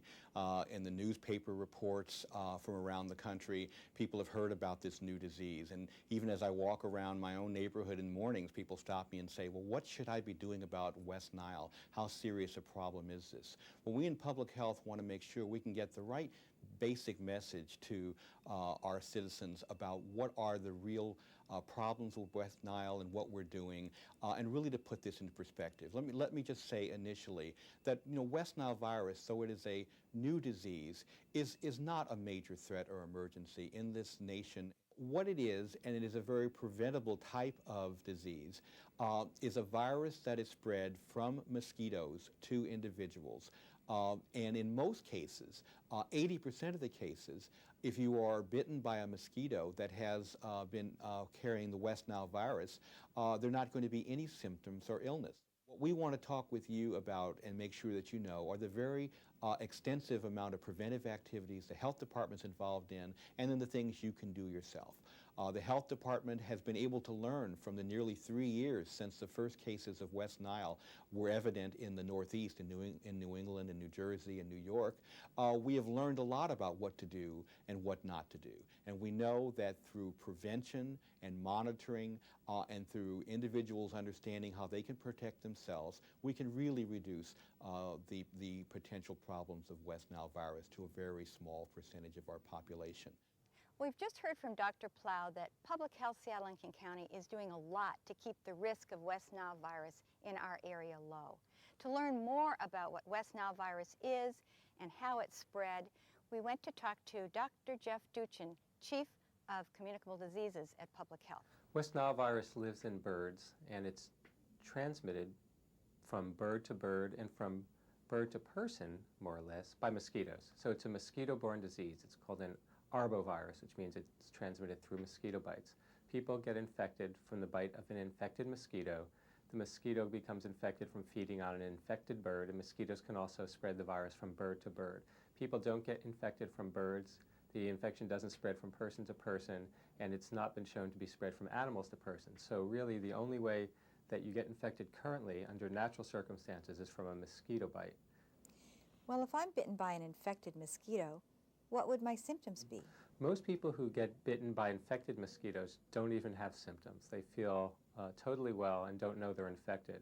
A small number of people do develop what's called West Nile fever, which is a flu-like illness with muscle aches and possibly headache, maybe some joint pains. None of these people typically will even need to seek health care. about 1 in 150 people develop a severe infection that's called West Nile encephalitis or West Nile meningitis. And this is similar to other forms of encephalitis and meningitis in that there's a fever, a stiff neck, headache. Patient is very sick, frequently will need to seek medical care fairly rapidly, and some of these cases go on to develop weakness and long-term neurological problems. That's a very small minority of the number of cases that develop symptoms at all. So most people who get bitten by mosquitoes won't develop West Nile virus, and most people who do get infected with West Nile virus won't develop symptoms. And among those who develop symptoms, only a small proportion will be seriously ill. Is there a part of our population that is more at risk for West Nile virus than another? So far in the U.S., the people at greatest risk have been elderly folks, and I'm sorry to say elderly is defined as over 55 years of age for medical types purposes, but the fatality rates and the serious illnesses are even are greatest in people at the extremes of age, in the 60s, 70s, and up. So the older you are, the more likely you are to have a severe illness with West Nile virus infection, but the virus does infect all ages. If I have symptoms that might be West Nile virus, when should I go to the doctor? Well, currently, and even after the arrival of West Nile virus, people should use the same good common sense as they always do in deciding when to see a doctor. There's nothing about West Nile virus in particular that should lead you to see a physician earlier than you would if West Nile virus wasn't around. You should see a physician if you think you've got a serious illness with a high fever. You should certainly see a physician if you're having trouble thinking, if you've got a severe headache with a stiff neck, changes in your ability to concentrate, or weakness. But in general, if you would use the same types of criteria for seeing a physician after West Nile virus arrives as you do currently, that would be appropriate. There's nothing that people need to do differently after West Nile arrives with respect to seeking health care. People who have serious illnesses who need medical attention will know that it'll be obvious, so there's nothing that needs to be done for the mild cases. We've just learned from Dr. Jeff Duchin that even if we're bitten with an infected mosquito, it's not very likely that we will feel ill and get sick. But West Nile virus is a new and emerging infectious disease, and it does come from another part of the world. That raises questions about globalization. How does increase in travel, increase in trade, and even global warming affect diseases and their spreading? In order to get more information about this, we went to the University of Washington and we spoke with Dr. Anne Marie Kimball. Globalization is strongly related to West Nile virus and to most emerging diseases in one sense or the other. The factors that cause a disease to emerge are often human-made. That is to say, changes in the way we use land, trade and commerce, travel, changes in the way we make products like biologicals and blood products and ship them across international boundaries. Global warming is a good example of a human-created situation that's changing the ecology of infectious diseases. So most of what we think about in globalization is also a driver for the emergence of new infections. Wow, thanks. And what is the role of public health in monitoring emerging infectious diseases? Well, globalization has made it even more important than always that public health take a large view. We have our community, Seattle-King County, for example, but we're a community within a larger community. We trade actively with the Asia Pacific. We accept travelers from all around the world. We need to understand that we're part of that larger global fabric. The specific roles for the health department haven't changed. They're classic, and that is to do good surveillance, good vector control, environmental health assurance for the people so that there aren't risks that people incur in their daily lives, information for people to understand how to protect themselves from disease, diagnosing disease, treating and assuring treatment and assuring prevention. Those are all the classic roles of public health. Globalization brings a new one, and that is that you have to be aware of what's going on in the communities that touch yours, even though they may not be close to yours. So that's the change. As Dr. Kimball explained, globalization is making a small world smaller when it comes to infectious disease. and that local health departments like our own Public Health Seattle and King County are vital in the roles of surveillance, management, prevention, and community education. To find out how our own Environmental Health Division of Public Health is responding, we went to talk to Chief of Environmental Health, Dr. Ngazi Uleru. Environmental health in the context of West Nile virus and what it is that we do, it's mostly within our vector nuisance program. Our vector nuisance program is the program that looks at carriers of disease. In this case, it would be the mosquito. In other cases, it might be rodents. In other cases, it might be other kinds of insects. So what we're doing in the context of the West Nile virus is actually looking at this carrier, which is the mosquito, and its behavior in our environment and how that behavior in the environment affects our health. So as we see the mosquito moving across the country, we're able to craft our prevention efforts to be responsive. Dr. Uleru talked about mosquito surveillance, which is detective work that environmental health is doing. And so we went out on surveillance with Monica Ropo, who is also responsible for a very significant mosquito find. In the summer of 2001, I found a mosquito species that could potentially carry the West Nile virus. This was an important find because the species had never been found west of the Mississippi River. Even with this new find, it is important to remember that not all mosquito species are capable of carrying the West Nile virus. Of the 50 species known in Washington State, only a handful can potentially carry the West Nile virus. What we do is to find out what mosquito species live here in King County. We want to know where mosquitoes live and reproduce. This way, we have better information to target our mosquito control efforts. When I arrive at an area, I scout for possible places where larvae may be. I look in containers that have stagnant or standing water. Larvae or wigglers look like little aquatic worms. If I see larvae, I collect them with my siphon. Then I put them in a plastic test tube and write down where and when I found them. Then the mosquito larvae are put in a rearer where they are raised to adulthood. Adults are sent to the lab for identification. Another way to collect mosquitoes is to use an adult trap, which we usually hang from a tree. There's another kind of surveillance that we do in environmental health within public health, and that is bird surveillance. In this case, especially the crow. The reason is because crows serve more as an indicator organism or indicator species for West Nile virus. And when they get this disease, they die and more often and die quickly from the disease. So if you find a crow that has been freshly dead and you don't see any other apparent injury, please call public health and we will talk to you about it, and based on criteria that we have, we may pick up the crow and send it in for testing. Hi, I'm Michael Reed from Public Health Department. I'm here to pick up the dead crow. Oh, thank you. It's over in the freezer. Okay. There's... Thank you.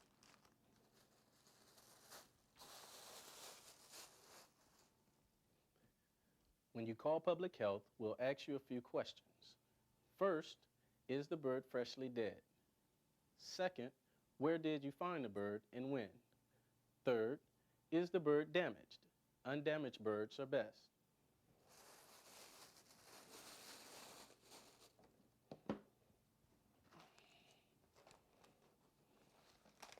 Thank you and have a nice day. Thank you. Well, we've seen how we do mosquito surveillance and surveillance for crows, and public health does surveillance on people too.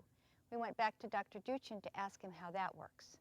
We've been working with doctors and nurses and healthcare providers throughout King County to educate them about the clinical signs of the disease so they can recognize cases and report them.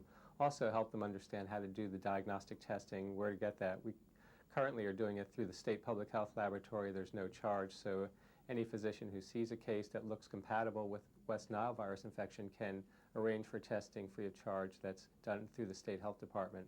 We are hoping that with good recognition of the cases by the physicians and the clinical community, we'll be able to identify very early on an outbreak and then do whatever needs to be done to interrupt human-mosquito contact. So what is public health doing to control mosquitoes? We do have the luxury of observing what's going on in other parts of the country before the virus gets here. So we are reviewing practices that are going on in other places, and we're going to choose best practices for us here in King County. One of the things that we may do when that happens is use natural pesticides which kill immature mosquitoes. What we will not be doing, as most people have seen on TV, is doing aerial spraying or mass spraying of pesticides. We will not be doing that here in King County unless it's an extreme circumstance. We will continue to do surveillance here in King County even when the virus gets here. What we want to do overall is really take a balanced approach both for the people and for the environment. And so those best practices that bring that into focus is what we're going to be doing here in King County. Public health is going to use effective means to both control mosquitoes that also protect people and the environment. And to learn more about that balance between people and the environment, we went to a restored wetlands in Luther Burbank Park with Pam Bissonnette, who is the Director of Department of Natural Resources and Parks in King County. Well, wetlands traditionally have been thought as being breeding grounds for mosquitoes, which we now know can carry West Nile virus, even though it isn't fortunately here yet. The mistaken idea, though, is that to remove wetlands will remove the mosquitoes, and that just simply isn't true.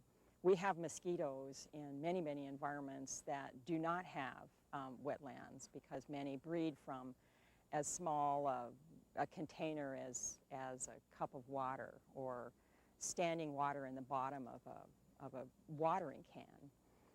And what those environments don't have are predators that control mosquitoes. This kind of environment here has many predators that keep the mosquito population down, such as frogs, birds, certain kinds of fish, dragonflies, damselflies. There's a whole raft of biota here that will prey on mosquitoes and keep the population down. If we create environments that don't have that balance, that's when we have the problems of being overrun or having a huge population of mosquitoes. A lot of people have tried to control mosquitoes for decades with chemical means. And I believe I'm correct in saying that we have never eradicated an insect species through chemical methods. Mosquitoes have been here since the time of the dinosaurs, and they're going to be here for as long as we can foresee. Obviously, Pam, the wetlands play an important mosquito management role because they're home to natural predators, but there are other public health and safety needs met by the wetlands for water management too. What do you do to protect people's health and safety through water management practices? What we do is we create or restore wetlands like the one behind me here, which accepts stormwater from Mercer Island and cleans it, treats it, and releases it to Lake Washington. It prevents flooding, erosion, sedimentation, water pollution, all of which are or can be public health and safety problems of themselves. So just like we are trying to deal with natural control means and creating a balance, environmental balance to deal with mosquitoes, we do the same thing with the public health and safety issues related with stormwater. So, mosquitoes are here to stay. And we've learned that when the environment is healthy, there are natural predators, and that public health will use methods that protect both people and the environment. But you know, there are things that you can do too to keep the population of mosquitoes low. The kinds of things that we can do around our property to reduce having mosquitoes around us are things that will make it harder for the mosquito to lay eggs and hatch those eggs. And because most species do lay their eggs in water, we need to get rid of those things that can be containers for water.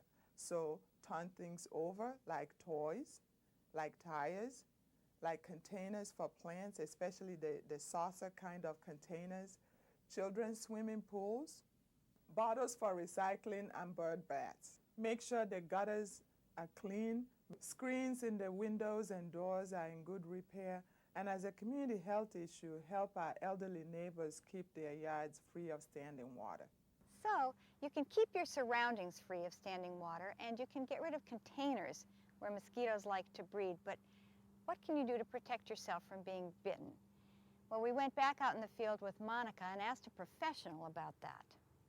One of the best ways to prevent getting bitten is to dress appropriately, particularly when mosquitoes are biting, which is usually dusk and dawn.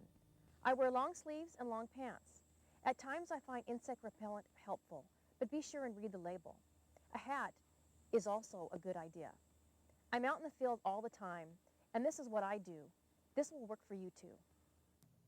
We've learned a lot in this show. We've learned that public health is doing surveillance of mosquitoes, of crows, of people, to keep the impact of West Nile virus low. Fortunately, you've learned that there are things that you can do to protect yourself. And we've also learned that West Nile virus is a reminder that we're really part of a small global community. For some final thoughts, we've gone back to some of our guests. I don't want to minimize the importance of West Nile because, as I said, you could see that as a harbinger of things to come. It is inevitable with global climate change, for example, that we will have shifts in infectious disease, especially infectious disease related to mosquitoes. But given that we also have an ongoing epidemic of HIV/AIDS and other threats to the public health that we have to address every day, I think you need to keep it in context. Yes, it's coming, it's inevitable, we know what to do, we can protect ourselves from it. But it's also important for the health department and all of us to keep in mind a perspective. West Nile virus is coming. However, it won't cause problems for most people. And there are things that we can do to protect ourselves and the environment from the mosquitoes that carry this virus. I do want you to remember, though, that your public health department and the environmental health division are working for you and with you to make sure that this disease is not a problem here in King County. There are many things that we can do to prevent and limit the spread of this virus in our region, and there are many public health activities already in place that will minimize the impact of West Nile virus when it does arrive in Seattle and King County. This is just another example, I think, of the emerging infectious diseases that we see in our region now that we hadn't seen years ago. We are a world linked by travel, which means that germs and viruses that had once been bounded on other continents now are able to spread throughout the world. It's very important for local public health, like Seattle and King County, for us to be aware of the global context of infectious disease. We are very linked together, but it's very critically important that local public health play a leading role in the partnerships needed to prevent exposure to West Nile virus, our old infectious diseases that we've been dealing with for generations, and whatever new diseases will challenge us in the future. But through prevention partnerships and an engaged community, we can lessen the impact of these emerging infectious diseases in our county. For the most up-to-date information on West Nile virus, please check our website, call our hotline, or call the environmental health number on your screen. I'm Morgan Barry with Spotlight on Environmental Health. Thank you for joining us.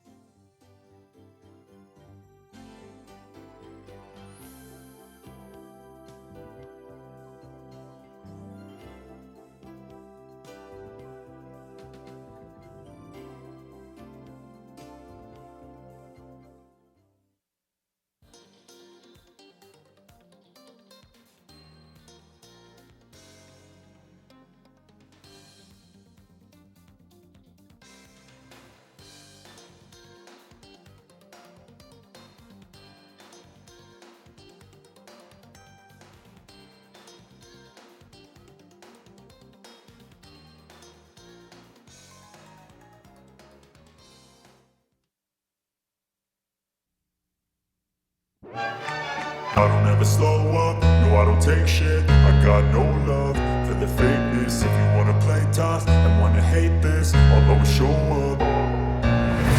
never slow up, no I don't take shit. I got no love for the fakeness. If you wanna play tough and wanna hate this, I'll always show up and make a statement. I don't ever slow up, no I don't take shit. I got no love for the fakeness. If you wanna play tough and wanna hate this, I'll always show up and make a statement. Everything I do so instinctive and so passionate. Every word I move so descriptive like an adjective. I got a vendetta against people who patented being negative when you should be getting after it. I got facts over tracks, this and that. Spitting slow, spitting fast. I could roast, I could gas. Think I'm okay at last, but I don't know if that can erase all the past. And the pettiness, a reflection of the emptiness. Hilarious, you think you're worth my time, you're delirious. Mysterious, because you hide behind a fake exterior. Inferior, you know I'll always be a bit superior. Get off of me, this ain't no humble brag. I want you to hear words, you can say them back. I want you to feel free from the chains at last, and to believe in what you got, it was built to last, yeah. Now that I've been put through hell, I never got anyone's help. I had to do it all myself. I don't ever slow up, no I don't take shit. I got no love for the fakeness. If you wanna play tough and wanna hate this, I'll always show up and make a statement. I don't ever slow up, no I don't take shit. I got no love.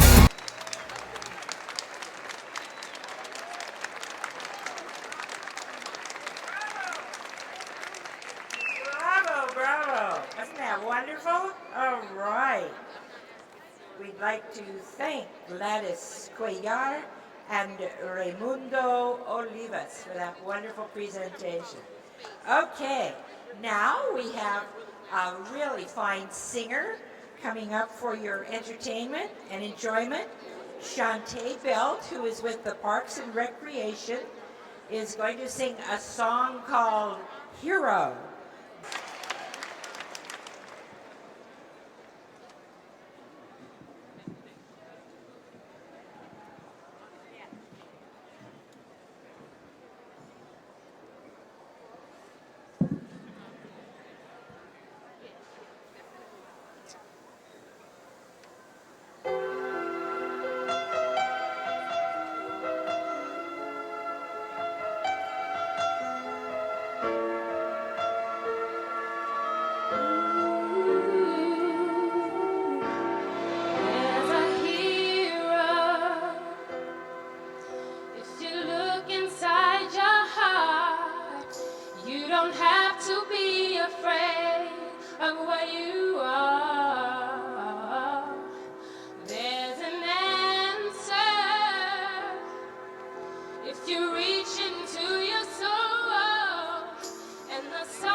Strength to carry on, and you cast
there's music in the atmosphere here. Okay. Shantae Bell, I think we're going to be hearing more from that young lady. She's wonderful. Okay, now we're going to really get down and get to it here with Willie Wilby and Sir. Hello, sound check, check, check, check, check, check. Can I hear myself up front? Okay, yeah, perfect. How y'all doing today? All right, go ahead. My name is Willie Will B. Y'all already know that, right? Okay. Gee. This song is called Pick Up by the Inch, which means knowledge about the day. You know what I'm saying? Gee. My style is versatile, meaning kinda abstract. In the 9-4, black and loonies, how I'ma act? Cause I'm running through the jungle, not the jungle of the fever, the jungle of the non-believer. Because they're trying to buckle me down like they did in the last verse. But like I said, in the past, it's not what you got, it's what you're worth. That's why my butt went so low. So let me go. Went down past me the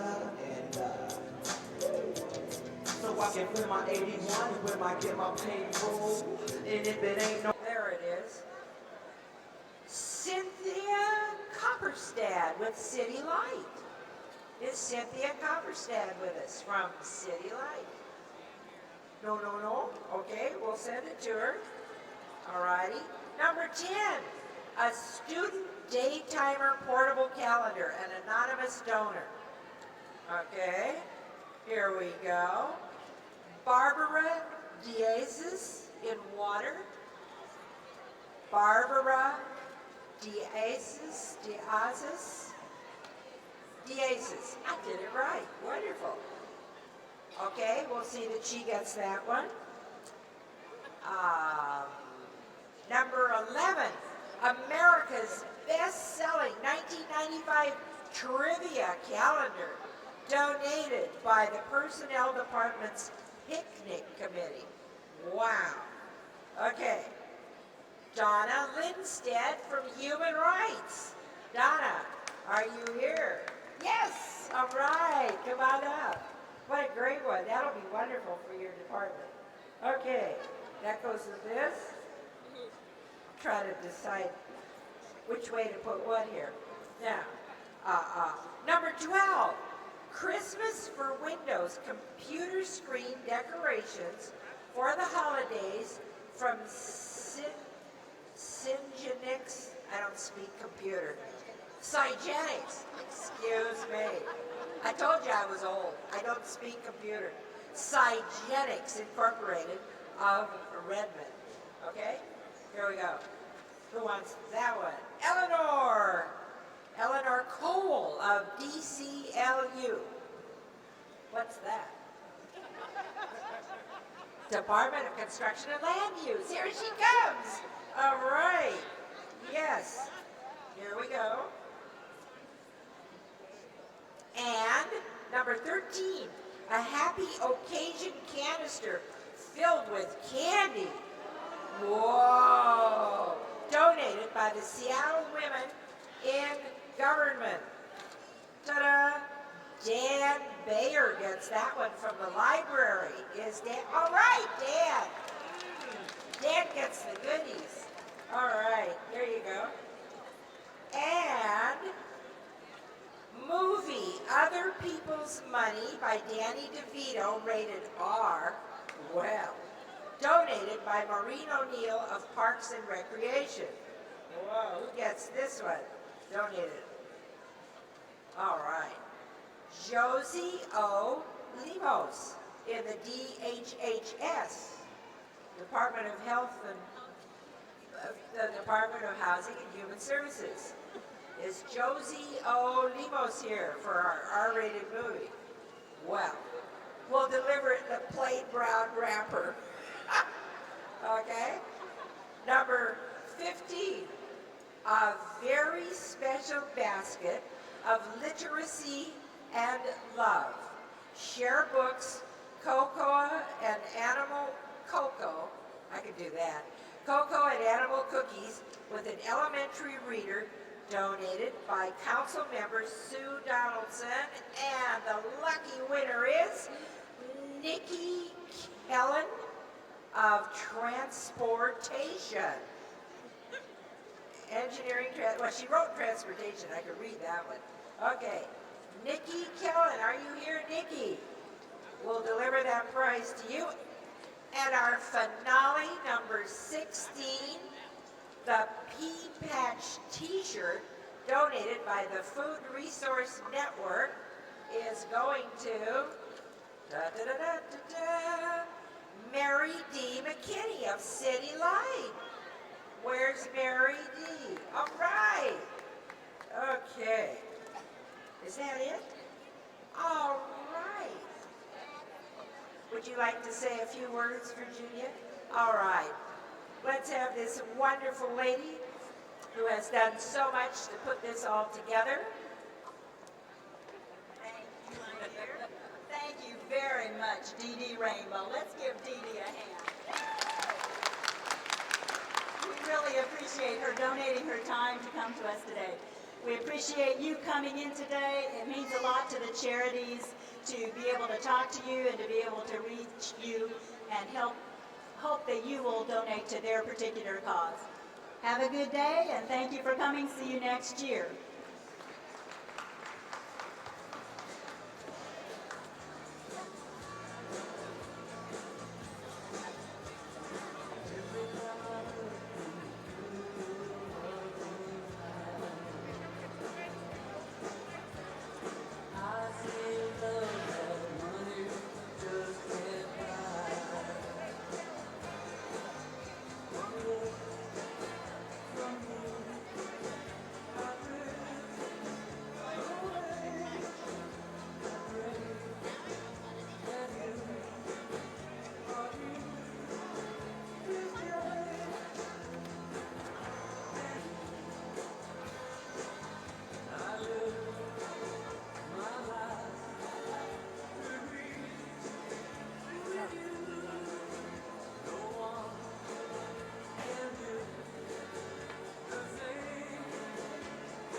Welcome to Seattle Voices. I'm Eric Liu.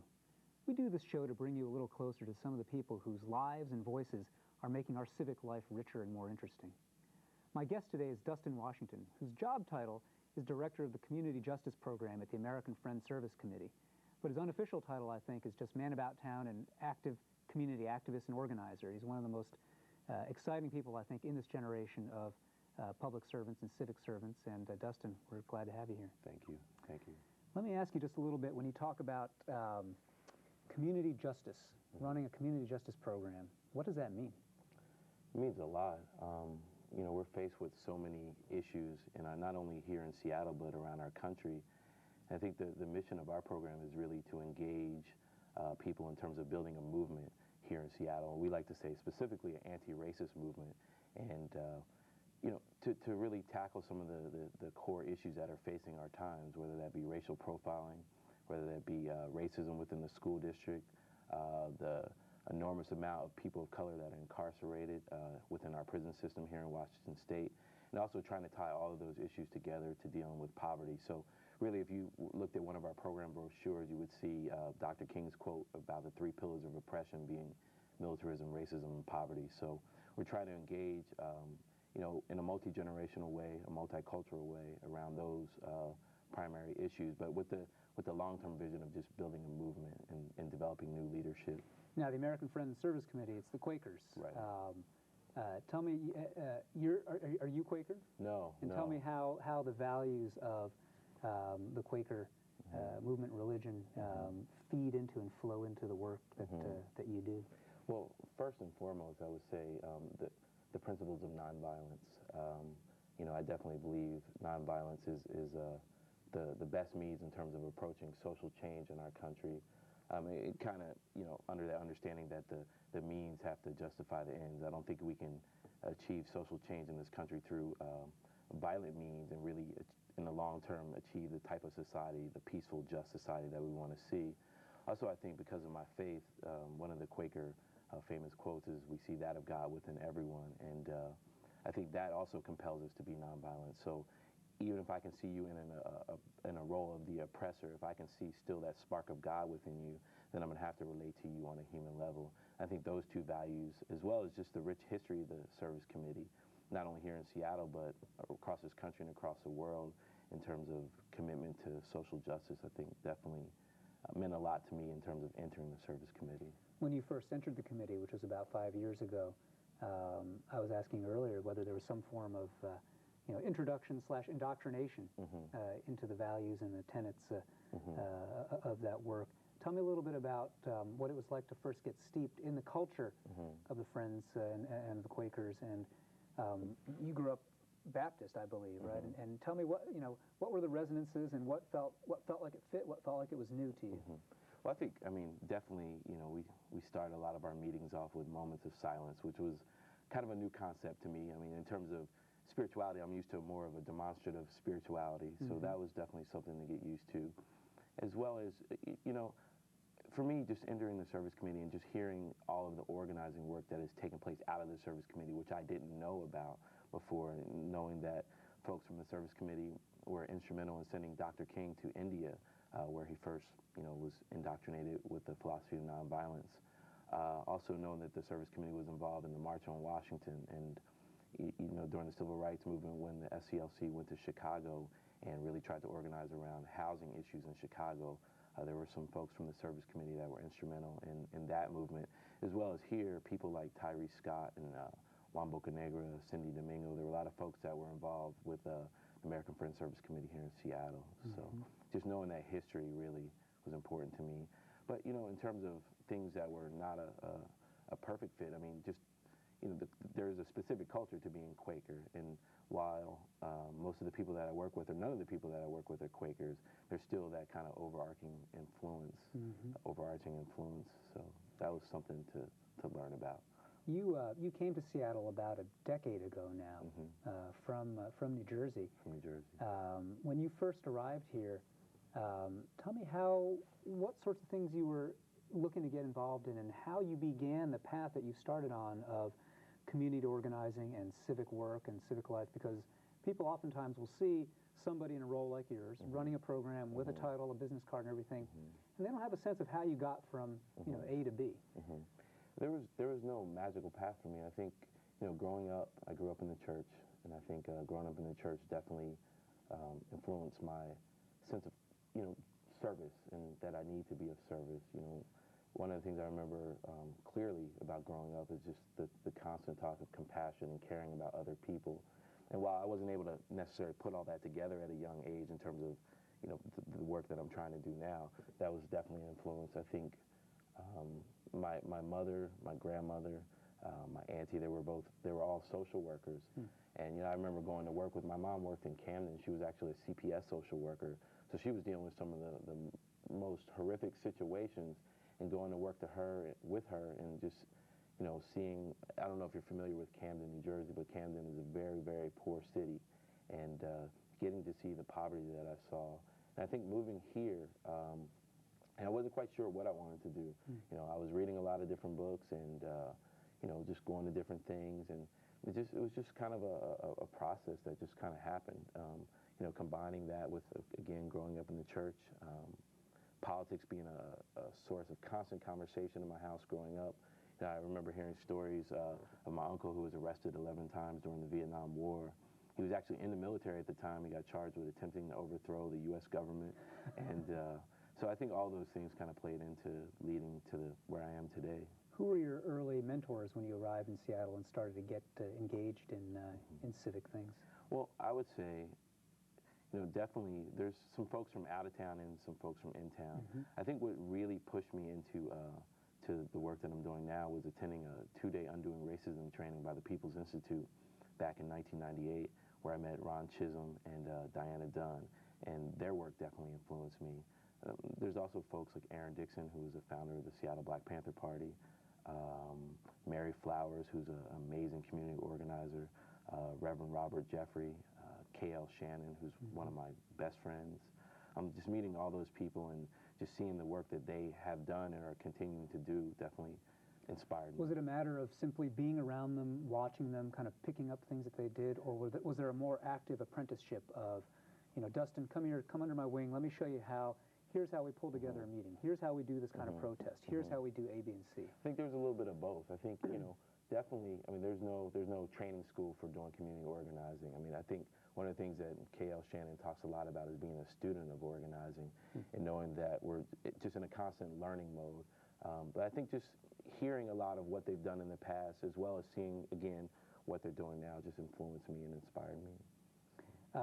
Tell me about some of the signature programs or work projects that you're engaged in now, either through the Friends Committee, Service Committee, or otherwise. Well, we do an event called the Tyree Scott Freedom School every summer, which is it's based off of the freedom schools that took place in the 60s during the Civil Rights Movement, 1964 in Mississippi. If you remember when young people went down there to teach African American history, literacy classes, and voter registration. So our freedom school comes out of that spirit, and really it's a 9-day institute, if you want to say, around various social justice issues with the goal of creating organizers. And right now, the age group is 16 to 23, and I think we're talking about expanding it this year, because one of the things we see is that not only young people, but adults need freedom school and these type of exposure to these issues. So 9 days in which people stop doing everything else they're doing, and is it during the summer? During the summer. It's during the summer. Walk me through a day. What happens? What happens at Freedom School? Well, we have different workshops. For example, we might have a workshop on know your rights with the police. We might have a workshop on analyzing the media and being able to look at different forms of the media and see what are the underlying messages around racism or sexism or class issues that come out of the media. Then we might do a field trip. We might go, I mentioned Aaron Dixon. Every year he does a tour of the Black Panther Party's work in Seattle. So he takes young people around and shows them where their original office was and where they had the free breakfast program and where different events occurred during that time. And so it's a lot of different things that play into the Freedom School. But again, really it's trying to expose predominantly young people to issues that they're not hearing about in schools, that they're not going to get in college even. And really, again, trying to develop new leadership to be involved in the movement. Well, what's interesting about what you're describing is it's also also work that's, certainly it's not stuff that they're getting exposed to in school, but it's also not the work of traditional electoral politics either. That's It's right. not about a campaign, it's not about an election. And tell me a little bit about, is that a very conscious, deliberate kind of split there? Well, I think we don't necessarily, we do some stuff around electoral politics. This year at our Freedom School this past summer, we had them out doing voter registration with the campaign coming up, and again, trying to keep in line with the original intent of the original Freedom School around voter registration. But I think, you know, my perspective, and I think the perspective of most of the folks that I organize with, is that electoral politics is just one part of the struggle.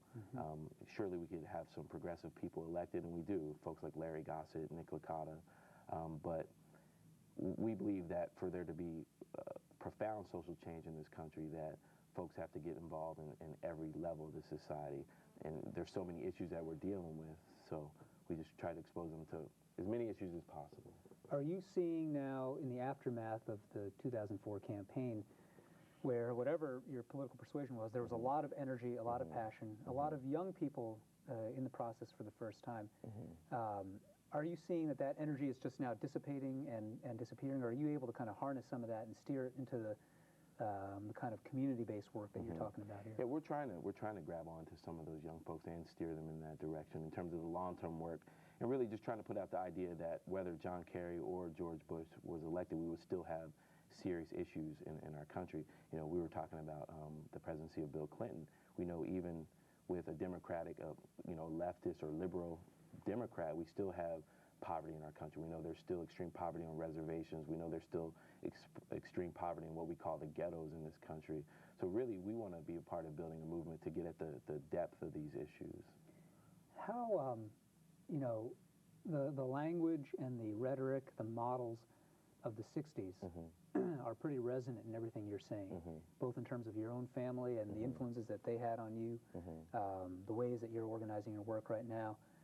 Do you feel like with people in this younger generation today, who are, you know, essentially the children of the baby boomers, that this kind of talk of 60s models and 60s language resonates, or does it seem like to them ancient history and from another planet? Right. I think we try to expose them to the history of the 60s. I think there's one of the things in our country, in our society especially, there's a historical disconnect, and there's a wealth of lessons to be learned from the Civil Rights Movement, whether it's from looking at the Student Nonviolent Coordinating Committee, since we're talking about working with students. But I also think there's some specific manifestations of racism that we're dealing with in 2004.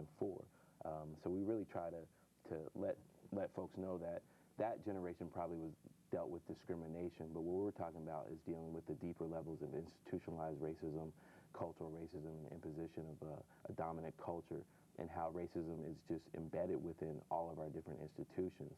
So, you know, those folks were dealing with, you know, legalized segregation and some of the more overt forms of racism. And now that we've fought that fight, and, you know, we're still dealing with some of that, of course, but we're trying to get at the deeper level of racism. So we're definitely, while we study the 60s and look at that movement, because there's so many profound lessons to draw out of that, we think there's some specific manifestations that are occurring today that we need to deal with. So we try to keep it current. But this is the hard thing, right? I mean, forget about the kids of the baby boomers who are the students that you're trying to reach. Just for people of your age cohort and mine, you know, Gen X, if you want to call it that, right? There's this sense of disillusionment, this sense that all of the things that happened in the 60s, you know, got cynically wrapped into, you know, merchandising and marketing, and it's just words now, you know, and that there's a lot of people in our generation who don't take seriously the possibility of systemic change, and who look at what you just said, which is that the overt battles have been fought, and now we have to go to a deeper level, and they look at that and they say, forget about it. You're never going to get to that deeper level. That's not the work of our time, or if it is, it's not nearly as satisfying as what you know the boomers got to do in the Civil Rights Movement. How do you speak to people of your own age cohort about these kinds of issues? Well, first and foremost, I would say for me to be an effective organizer, I definitely have to have a sense of hope. And in terms of looking, I'll share with you a couple different projects that have definitely bolstered my sense of hope around this work. I was working in the Tukwila School District with some students a couple years ago, and they attended the 2-day Undoing Racism training, and after the training, you know, they wanted to do something about their district. And so they looked at several different issues in terms of dropout rates, graduation rates, the curriculum, who's getting disciplined, and they made a racial justice report card on the district. And all the different categories they looked at, the district failed. So they were out in the community kind of passing out this report card, and just so happened during that time the district was in a levy process. So that negative publicity alarmed them. So they asked the students if they could meet and how can we work to address some of these issues. And after a series of meetings, the young people, and this is 6 or 7 young people, they were able to get the superintendent and all the high-level administrators through this Undoing Racism training. They were able to incorporate The People's History by Howard Zinn as one of the history texts, which is definitely different than the traditional history books that we see. They were able to institute a tracking system around who's disciplined, and some other really exciting things. So just seeing that a small group of young people can influence a whole school district is amazing to me. Also, we do work at, right now we're doing work in Monroe Prison with the Black Prisoners Caucus, and basically we go up every other Friday and do the Undoing Racism training in a cycle. And one of the things we've seen is just the transformation of those young men, predominantly African-American young men, even though there's some Asian young men that attend, and Latino and Native American, a few white people. But seeing the transformation in those young men from where they thought they were just bad and the problem was them, and seeing them move to see that even though they might have made some mistakes in their lives that brought them to prison, that there's a bigger societal issue at play. And now that they're doing organizing work within the prison, they're talking about making the prison a college of sorts. So if young people come in who might have 2 or 3 years, that they can work with those young people so those young people don't come out and make the same mistakes. But not only that, so those young people can come out and be a part of transforming their community also. So those are just 2 examples that show me that there can be profound change in the society if we work at it. Do you, I presume you've had that sense of hope throughout your life, but you may not have had the capacity to voice it all the time. When would you say, it may have been after you got to Seattle, maybe before you came here, when would you say you began to find your voice as a leader and an organizer of communities around these kinds of issues? Out in our lives. But in terms of dealing with white people, I mean, it's going to depend on the audience, of course, but you know, I try to be as direct as possible and really share our perspective. Within the communities of color, how much of the language, I mean, this flows from, I'm sure, both the Quaker tradition, from the general spiritual traditions, as well as just from you seeing the costs every day and the consequences of the society we live in. How much do you talk about personal responsibility? Is that a big part or a secondary part of what you're talking when you're speaking with, say, the folks in the prisons or in schools or whatever? How do you balance those scales between here's what society is doing to us and here's the structure we live in and here's what we got to do for ourselves? How do you square that? Well, we constantly talk about the internalization of racial oppression, which is really about personal responsibility. And it's really about us, you know, quite often we can get in this place where we're looking for the institutions to do everything for us. But if we talk about dealing with how we've internalized racism within the society, that means there's some things that we can concretely do for ourselves in terms of taking care of our children, in terms of getting in our schools and working in our schools and engaging around these issues. So if we talk about personal responsibility, we don't, you know, a lot of folks in the society want to say, well, it's your fault, you know, you're the problem. We don't talk about it in that vein, but we definitely talk about that if you don't get involved to do something about these issues, then you're just as at fault as the folks that are oppressing you in the society. So, well, it's a very powerful, inspiring message you've got, and I think the community's better off for having you out there spreading the word. Thank you. Thanks for being with us, Dustin. Thank you. My guest today has been Dustin Washington, who's the director of the Community Justice Program at the American Friends Service Committee, and just one of the most vibrant and active community organizers in Seattle. You've been watching Seattle Voices, and I'm Eric Liu. Please tune in again.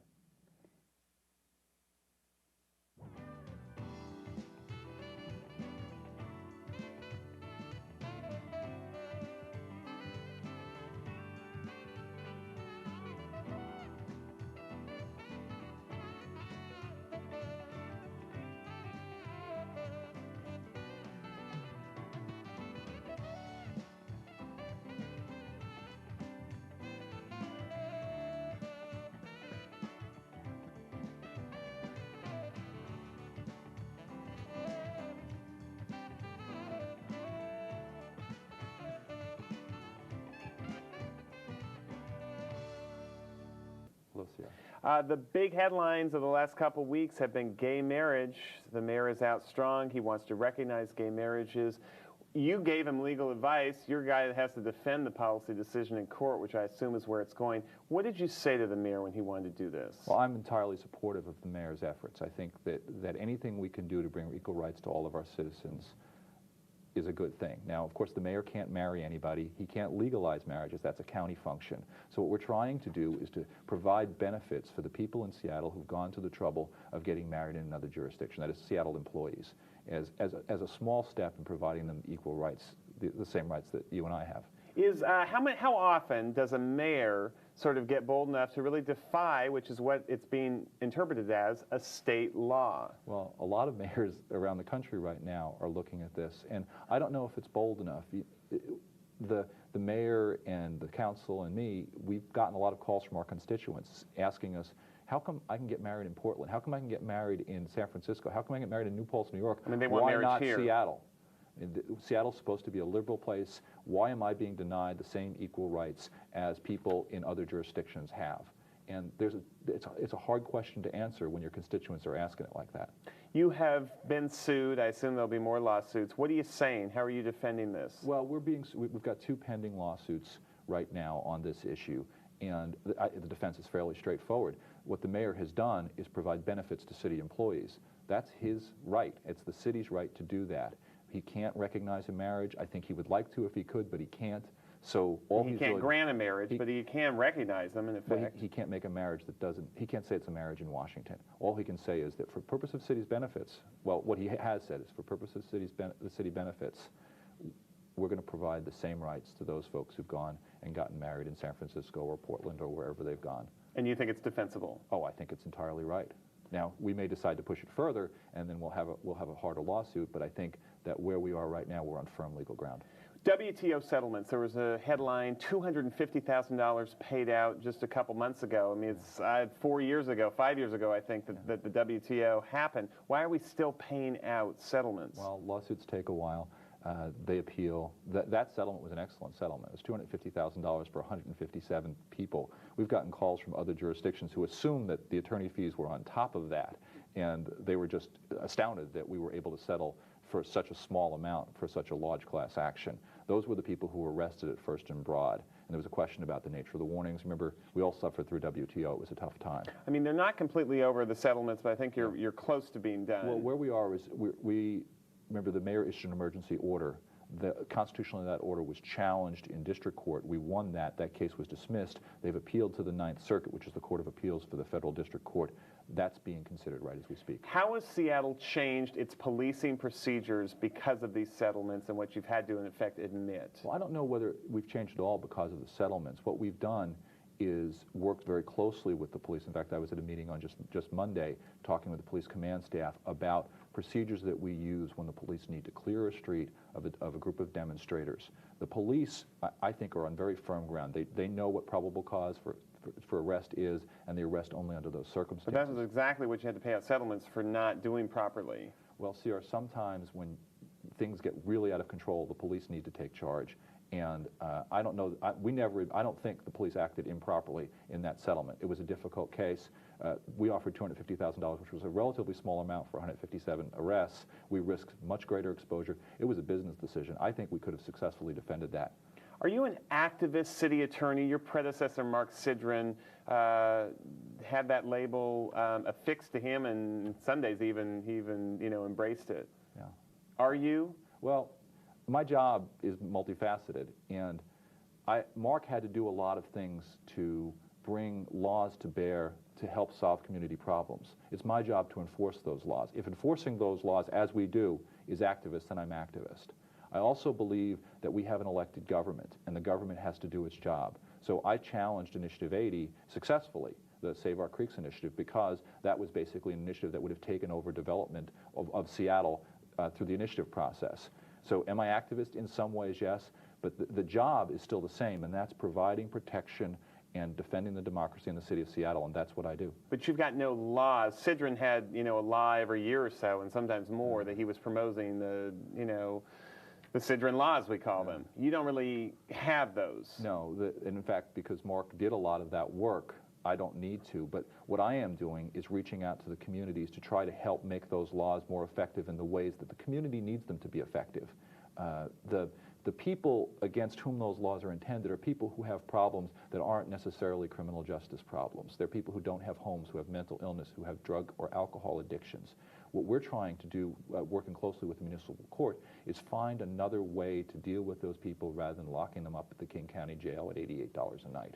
And we're working very hard, and I think we've got some things that'll work. So it's a little different than passing laws. Those laws do give us the tools to bring them into the system, but I think what we need to do is work better once we've got them in the system.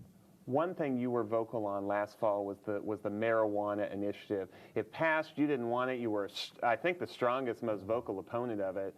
It was to lower the priority level for marijuana prosecution. I assume now that it passed, you got to enforce it. Are marijuana busts a lower priority than they were before this initiative? Well, the initiative says they have to be the lowest priority. I don't rank priorities for crimes. But don't you have to now? Well, the state law says I also have to prosecute all the drug cases. So what we've done is I review all the cases and we make sure that we're not going out of our way to prosecute. But there has been a steady drop in marijuana prosecutions throughout, and the proponents have never said in the campaign that we weren't already doing what it was they wanted us to do. My concern about the initiative is, and has always been, that it sends the message that marijuana possession is legal in Seattle. It's not. You still can get arrested, and people still occasionally go to jail for it. It's a small amount, but they're there. Do you guys do marijuana drug busts? Yes. Do you go in and that is the sole thing you're looking for? No, no. Very rarely do we have a single case, a case where the only crime is marijuana possession. Last month we had 13 marijuana cases filed. 2 of them where marijuana was the only crime. Frequently it comes up, for example, someone's stopped for driving under the influence, they search the car, they have marijuana in the glove compartment. So when you go and have to defend this in court, because someone's going to challenge you at some point that you're not making it the lowest priority, you're going to be able to say that what? Well, I'll say that it is, in fact, the lowest priority. It's a priority at the bottom with all of the other crimes, the single misdemeanors that we deal with. It's less than 1% of our caseload. We brought 15,000 cases last year, about 125 of them were marijuana cases. So out of a city of 500,000 people where you have, I suspect, quite a few marijuana smokers, if we've only punished 100, to suggest that it's anything but a low priority for our office would be foolish. You prosecute criminal cases and civil cases. And for those who don't understand, I mean, marijuana is clearly a criminal crime. Civil cases are contracts and disputes and all that kind of stuff. On the criminal side, your caseload's going way down, which surprised me. How come? Well, there's many reasons. One's demographic. There has been a general drop in crime because the age group that commits the most crimes, 18 to 25-year-olds, has shrunk. Now we're seeing an uptick a little bit. Last year was the first year in many where we actually saw a small increase in crimes in Seattle. Property crimes. Seattle is still one of the safest places in the country for violent crimes. That's one reason. Another reason is that our jurisdiction is only misdemeanors. It is crimes that are punishable by less than a year in jail. The state legislature, in often getting tough on crime, will take a crime that's a misdemeanor and make it a felony. That removes it from my jurisdiction and gives it to Norm Mailing at the county. What about the civil side, just in the last 30 seconds? Has that grown? Yes. Because? The civil side has grown by 44% in the last 7 years. And why is that? Well, what are those cases? The city's been busy. The city's built $750 million in downtown buildings. We've had the Pro Parks levy. We've had the community centers that we're building. Every one of those construction projects needs legal work. We often have lawsuits.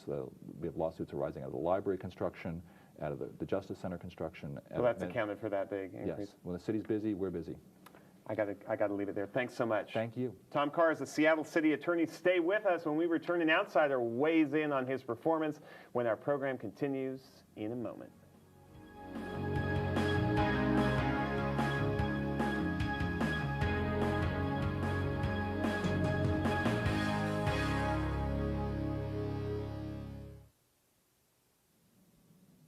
I'm now pleased to welcome Jenny Durkin. She is a trial attorney here in the city of Seattle. Thanks for coming in. Hi, thanks for having me. You've watched politics for a long time. You've seen lots of city attorneys, and now you've seen this one. How's Tom Carr doing?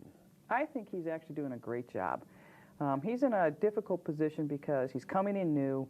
Mark Sidran was in there for years. He has to not only get his sea legs in terms of figuring out the policy, but he also has to figure out where does he want to go as an office. I mean, is he different than Sidran in the respect of not being as much of an activist? I think he's very different, and I also think people think of Mark Sidran as an activist, but if you compare him when Norm Rice was mayor versus when Paul Schell was mayor, with a strong mayor, he was not as much of an activist. But with Which a I weaker assume mayor, is what you're saying Norm Rice was? yes, Norm Rice was a very strong mayor, and I think you see Greg Nichols, again, getting a lot of power in the mayor's office. And so I think Tom Carr is the perfect kind of complement to that because he's really a lawyer. Does the legal community like him? Yes, I think they do. I think they find him responsive, they're fair and thoughtful.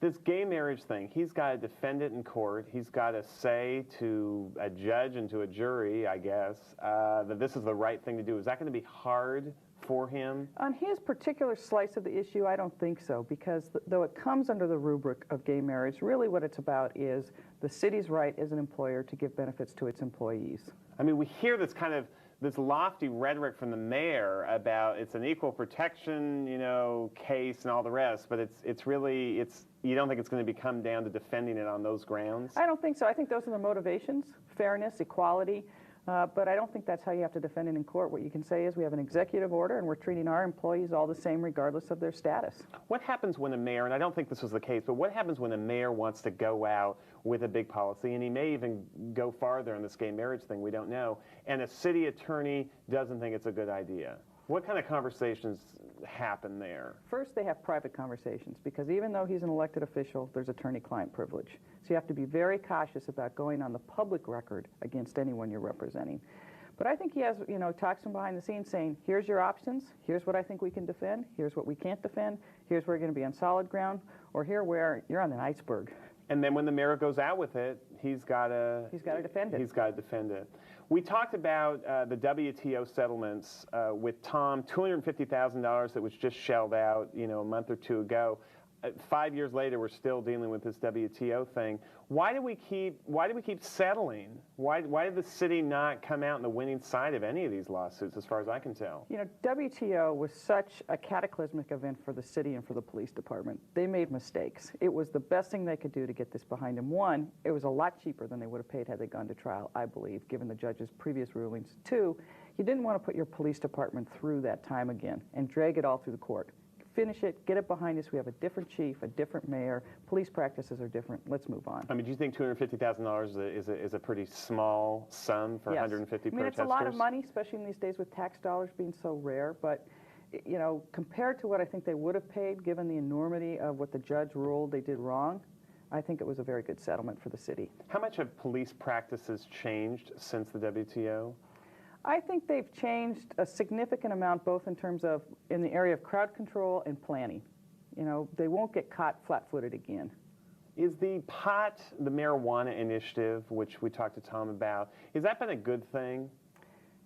Could I call it a dopey bill? Yeah. I mean, were you kind of like Tom, where you didn't think it was necessary? I think it was more a public statement, but I don't think it had any real public policy impact. I mean, is it changed how we prosecute? I doubt it. My experience in courts was that it was always an incidental or secondary charge that they brought when they had something else they were looking at. I mean, so it's not something I mean, is he going to have trouble when the first person sues him who says, hey, you didn't prove that you made this the lowest priority that particular day? Well, they're going to have to defend that, and that, it's going to be yet another step they have to do and more tax resources put into something that we should decide whether that's where we want to spend our money.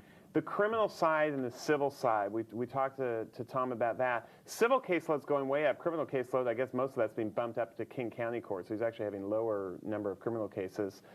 Why are civil cases so much a part of a job here as a city attorney? You forget that the city not only enforces the criminal laws, but their presence is everywhere. They operate the sidewalks, the vehicles, you name it, and every one of those things is a potential lawsuit. City employees driving a car, they hit somebody, it's a lawsuit. Someone trips on the sidewalk. I mean, so there's huge amounts of areas where you can be liable just because the city's so present. I mean, is every company, every law firm, seeing that kind of increase in civil cases like the city is? I'd had to see the statistics. I would frankly be surprised that there's that great of an increase if you look at the historical trends. Mm-hmm. You spent some time working on, I think it's called the Firearms Review Board for the city. You were a civilian person on that board.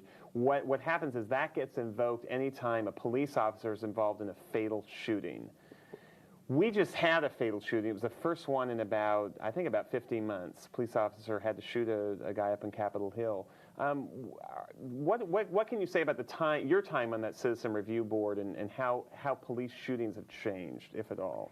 I think even the time I was there, which had some of the more controversial shootings, I was always impressed by how much training actually went into police officers. But we were a little lagging behind in big urban centers and not having non-lethal weapons deployed, like tasers and stun guns, things like that.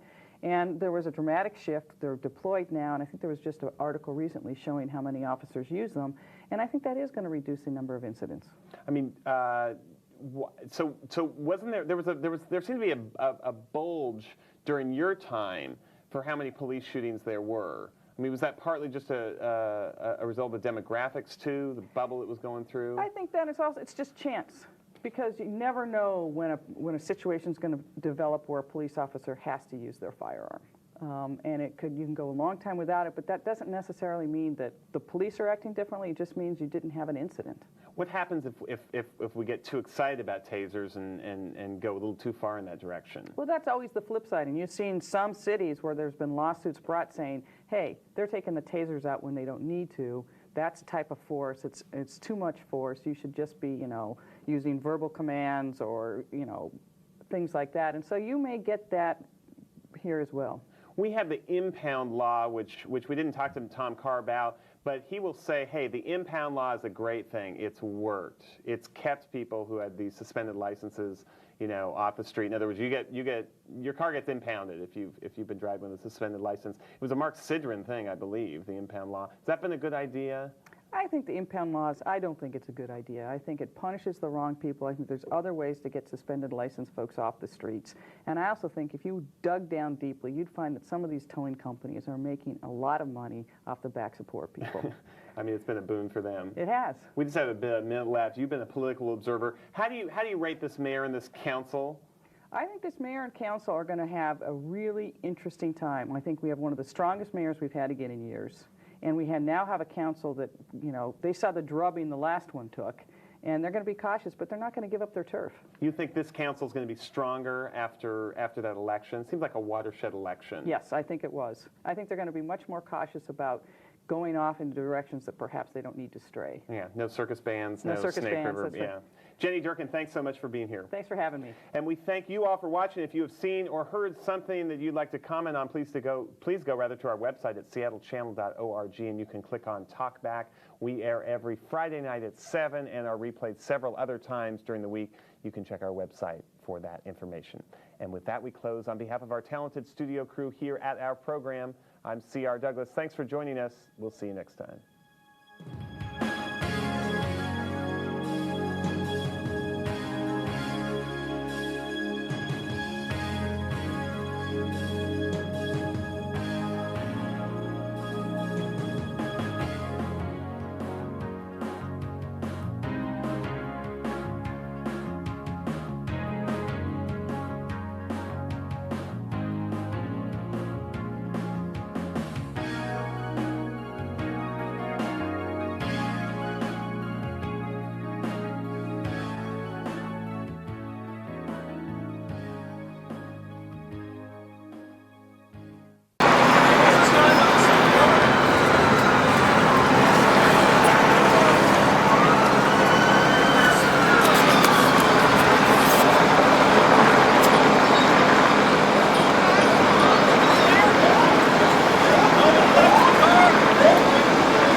What's your name? What's your name? Peter. Good job. You did it. You did the right thing.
Peter, he's already done it. He's already done it. Peter, don't do that. Erase that, please. You got to tape over it.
You do that cartwheel?